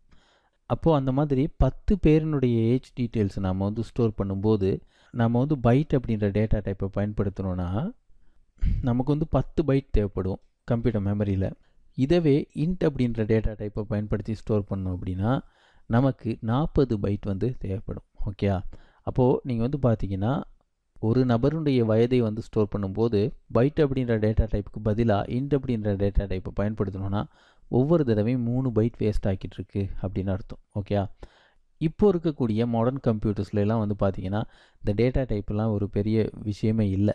நம்ம பைட் பயன்படுத்தினாலும் ஒன்று தான், இன்ட் பயன்படுத்தினாலும் ஒன்று தான். ஏன் அப்படின்னா மெமரியினுடைய சைஸ் எல்லாம் ரொம்ப பெருசாக நம்ம வந்து பயன்படுத்திக்கிட்டு இருக்கோம். ஏன் அப்படின்னா மினிமம் 4 GB நம்ம இப்போ யூஸ் பண்ணிகிட்டு இருக்கோம் இல்லையா. மினிமம் 4 GB 8 GB இந்த மாதிரி நம்ம வந்து யூஸ் பண்ணுறோம். இன்ட் அப்படின்ற டேட்டா டைப்பையே நம்ம வந்து பயன்படுத்தணும் அப்படின்னா கூட நமக்கு வந்து எந்த விதமான பிரச்சனையும் வரப்போகிறதில்ல. அதை வந்து ஸ்டோர் பண்ணுறதுக்கான கெப்பாசிட்டி இப்போ இருக்கக்கூடிய கம்ப்யூட்டர்ஸில் இருக்குது. ஆனால் முன்ன வந்த ஒரு சில காலங்களுக்கு முன்னாடி வந்திருக்கக்கூடிய கம்ப்யூட்டர்ஸில் அந்த மாதிரி இயலாது. ஸோ அதனால் ஒரு அப்ளிகேஷனை நாம் வந்து எழுதும்போது வேரியபிள் க்ரியேட் பண்ணும்போது அதனுடைய டேட்டா டைப்பில் நம்ம ரொம்ப ரொம்ப கவனமாக இருக்க வேண்டிய ஒரு காலகட்டம் இருந்துச்சு. ஓகே, இதுக்கு தான் நம்ம டேட்டா டைப்ஸை பயன்படுத்துகிறோம். இதை மட்டும் நீங்கள் தெரிஞ்சுக்கோங்க. அடுத்து நம்ம பார்க்க போகிறது ஜாவாவில் இருக்கக்கூடிய டைப் கேஸ்டிங் அப்படின்ற ஒரு விஷயம். அதாவது டைப் கேஸ்டிங்னா என்னென்னா ஜாவாவை பொறுத்த வரைக்கும் 2 வகையாக இருக்குது.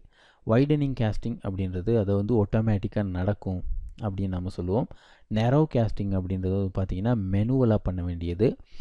ஏற்கனவே நம்ம வந்து டேட்டா டைப்ஸ் எல்லாம் பார்த்துருக்கோம். ஸோ நமக்கு வந்து தெரியும் என்னென்ன டேட்டா டைப்ஸ் இருக்குது, அது வந்து எந்தெந்த அளவு ஸ்பேஸை எடுத்துக்கும் நம்ம கம்ப்யூட்டர் மெமரியில் அப்படின்றது வந்து நமக்கு ஏற்கனவே தெரியும். நீங்கள் வந்து பார்த்திங்கன்னா ஆக சின்ன டேட்டா டைப் வந்து பார்த்திங்கன்னா பைட், அதை விட கொஞ்சம் பெருசு ஷார்ட், அதை விட கொஞ்சம் பெருசு சார். அந்த மாதிரி ஒவ்வொரு டேட்டா டைப்பும் கொஞ்சம் கொஞ்சமாக கூடிகிட்டே போகும் அதனுடைய சைஸில். ஸோ நீங்கள் வந்து பார்க்கலாம் இங்கே byte, short, sir, int, long, float, double அப்படியே கூடிக்கிட்டே போகும். இந்த வைடனிங் கேஸ்டிங் வந்து பார்த்திங்கன்னா ரொம்ப ரொம்ப ஈஸியாக நம்மளால் பண்ணிட முடியும். ஓகே, ஏன்னா இது வந்து ஆட்டோமேட்டிக்காக நடக்கும் ஒரு சில சந்தர்ப்பங்களை தவிர. ஏன்னா அந்த சார் அப்படின்ற டேட்டா டைப் பயன்படுத்தும் போது ஒரு சில எரர்ஸ் வந்து வரும். அதை எப்படின்னு நம்ம பார்த்துக்கலாம். ஆனால் நேரோ கேஸ்டிங் அப்படின்றது அப்படி இல்லை. பெரிய டேட்டா டைப்பில் இருந்து சின்ன டேட்டா டைப்புக்கு நாம் வந்து நம்பர்ஸை வந்து கன்வெர்ட் பண்ணும்போது நடக்கக்கூடிய ஒரு விடயத்தை தான் நம்ம வந்து நேரோ கேஸ்டிங் அப்படின்னு சொல்லுவோம். இது வந்து பார்த்திங்கன்னா ரொம்ப ரொம்ப கவனமாக நாம் பண்ண வேண்டியிருக்கும். அப்படியே நம்ம கொஞ்சம் கவனக்குறைவாக இருந்து தவறுதலாக நம்ம வந்து டேட்டா டைப்ஸை வந்து கேஸ்ட் பண்ண போனோம் அப்படின்னா நமக்கு வந்து ப்ரோக்ராமை பொறுத்த வரைக்கும் அன்எக்ஸ்பெக்டட் அவுட்புட்ஸ் வர்றதுக்கான வாய்ப்புகள் இருக்குது. ஓகே, நம்ம வந்து வைடனிங் கேஸ்டிங்னா என்னென்னு பார்த்துடலாம். இப்போது நம்ம வந்து எல்லா டேட்டா டைப்ஸையும் பார்க்கணும் அப்படின்ற அவசியம் இல்லை. நீங்கள் வந்து என்ன பண்ணுங்கள் அப்படின்னா ஒவ்வொரு டேட்டா டைப்பையும் எப்படி கன்வெர்ட் பண்ணி பார்த்துக்கோங்க. நான் ஒரு சில உதாரணங்களை மட்டும் இந்த இடத்துல சொல்லிட்டு போயிடுறேன். ஓகே, பைட் num1 அப்படின்னு கொடுத்துட்டு நான் வந்து என்ன பண்ணுறேன்னா 25 அப்படின்ற ஒரு இலக்கத்தை ஸ்டோர் பண்ணுறேன். அதில் அடுத்து என்ன பண்ண போகிறேன் அப்படின்னா ஷார்ட் அப்படின்னு கொடுக்குறேன். ரைட், ஷார்ட் num2ன்னு கொடுத்துடலாம். கொடுத்துட்டு நான் வந்து என்ன பண்ண போகிறேன்னா num1 அப்படின்னு இந்த வேல்யூவை இங்கே வந்து ஸ்டோர் பண்ணுறேன். அடுத்து num2ல் இருக்கக்கூடிய வேல்யூ என்ன அப்படின்னு நான் பார்க்குறேன். பார்க்கும்போது பார்த்தீங்க அப்படின்னா இங்கே வந்து பாருங்கள் 25 அப்படின்ற அவுட்புட் வந்து நமக்கு சரியாக வருது. ஸோ இங்கே வந்து பாருங்கள் num1 அப்படின்ற வேரியபிள்குள்ளே இருந்த வேல்யூவை நம்ம ஈஸியாக num2 அப்படின்ற வேரியபிள்குள்ளே ஸ்டோர் பண்ணக்கூடிய வகையில் இருந்தது. காரணம் என்ன அப்படின்னா பைட் அப்படின்றது சின்ன டேட்டா டைப், ஷார்ட் அப்படின்றது ஒரு பெரிய டேட்டா டைப். அப்போது பைட் அப்படின்றது ஷார்ட் அப்படின்ற டேட்டா டைப்புக்குள்ளே ஈஸியாக ஃபிட் ஆகும். அப்படின்றதுனால தான் இது வந்து நமக்கு சாத்தியமாகி இருக்குது. ரைட், இப்போது நான் வந்து என்ன பண்ணுறேன் அப்படின்னா இந்த இடத்துல ஷார்ட் அப்படின்னு கொடுக்குறேன். ரைட், இதுக்கு கீழே பைட் அப்படின்னு கொடுக்குறேன். இப்போ வந்து பார்த்திங்கன்னா num1 கீழே வந்து நமக்கு வந்து எரர் வரக்கூடியதாக இருக்குது. ஏன் அப்படின்னா ஷார்ட் அப்படின்றது பெரிய டேட்டா டைப், பைட் அப்படின்றது ஒரு சின்ன டேட்டா டைப். ஸோ நீங்கள் வந்து பார்த்தீங்கன்னா ஒரு சின்ன பாக்ஸுக்குள்ளே ஒரு பெரிய பாக்ஸை நம்ம வந்து ஸ்டோர் பண்ண மெனக்கட்டோம் அப்படின்னா என்ன நடக்குமோ அதே தான் இங்கேயும் நடந்திருக்கு. ஸோ நமக்கு வந்து எரர் வருது. ஸோ இதை வந்து நெரோ கேஸ்டிங் எப்படி பண்ணுறது அப்படின்றத நான் வந்து இன்னும் கொஞ்சத்தில் சொல்லித்தரேன். ஓகே, இப்போது அடுத்து நான் வந்து என்ன பண்ண போகிறேன் அப்படின்னா சார் அப்படின்னு கொடுக்குறேன். ஸோ நமக்கு தெரியும் ஷார்ட்டை விட சார் வந்து பெரிய டேட்டா டைப், ஈஸியாக ஃபிட்டாக இருக்கணும். ஆனால் நமக்கு வந்து எரர் வருது. காரணம் என்னென்னா இங்கே வந்து ஒரு நம்பர் வேல்யூவை நம்ம வந்து ஸ்டோர் பண்ணுறோம். சார் அப்படின்றது வந்து பார்த்திங்கன்னா நமக்கு தெரியும் சார் அப்படின்ற டேட்டா டைப்பை பயன்படுத்தி ஒரு எழுத்தை தான் ஸ்டோர் பண்ண முடியும். ஸோ அதுக்காக மட்டும் இங்கே வந்து நம்ம மெனுவலாக காஸ்ட் பண்ண வேண்டியிருக்கும். ஸோ இந்த இடத்துல சார் அப்படின்னு கொடுத்தேன்னா அதனுடைய எரர் வந்து பாருங்கள் போயிடுது. ப்ரோக்ராம் ரன் பண்ணேன்னா இங்கே வந்து பாருங்கள் ஒரு கொஷின் மார்க் தான் இருக்குது. ஸோ இந்த இடத்துல நான் 65 அப்படின்னு கொடுக்குறேன். ஸோ அது வந்து நிச்சயமாக ஏ அப்படின்றதனுடைய டெசிமல் வேல்யூ. ஸோ நமக்கு வந்து பாருங்கள் ஏ அப்படின்ற அவுட்புட் இங்கே வந்து வருது. ஓகே, இப்படி தான் நம்ம வந்து பார்த்திங்கன்னா சின்ன டேட்டா டைப்லேருந்து பெரிய டேட்டா டைப்புக்கு கேஸ்ட் பண்ணுறது. சரியா, இப்போது நம்ம வந்து பழையபடியும் என்ன பண்ணுறோம் அப்படின்னா ஷார்ட் அப்படின்னு இருக்குல்ல, இங்கே வந்து பைட் அப்படின்னு கொடுக்குறேன். ரைட், இப்போது நமக்கு வந்து பாருங்கள் எரர் வந்து இங்கே வருது. ஸோ நான் வந்து என்ன பண்ண போகிறேன் அப்படின்னா இதை மெனுவலாக கேஸ்ட் பண்ணணும். ஸோ அதுக்கு என்ன பண்ணலன்னா இங்கே பைட் அப்படின்னு கொடுக்குறேன். ரைட், இப்போ நம்ம வந்து என்ன பண்ணுறோன்னா ஃபோர்ஸ் பண்ணி அதில் இருக்கக்கூடிய வேல்யூஸை நாம் வந்து பைட்க்கு கேஸ்ட் பண்ணுறோம். இங்கே வந்து பார்த்திங்க அப்படின்னா ப்ரோக்ராமை ரன் பண்ணும்போது நமக்கு வந்து 65 அப்படின்ற அவுட்புட் சரியாக வருது. நமக்கு தெரியும் ஷார்ட் அப்படின்ற டேட்டா டைப்புக்குள்ளே ஒரு பெரிய நம்பரை ஸ்டோர் பண்ண முடியும். அதாவது நெகட்டிவ் 32768லேருந்து பாசிட்டிவ் 32767 வரைக்கும் நம்மளால் ஸ்டோர் பண்ண முடியும். ரைட், ஆனால் அதில் இருக்கிறது வந்து பார்த்திங்கன்னா 65 அப்படின்ற ஒரு எண்ணிக்கை.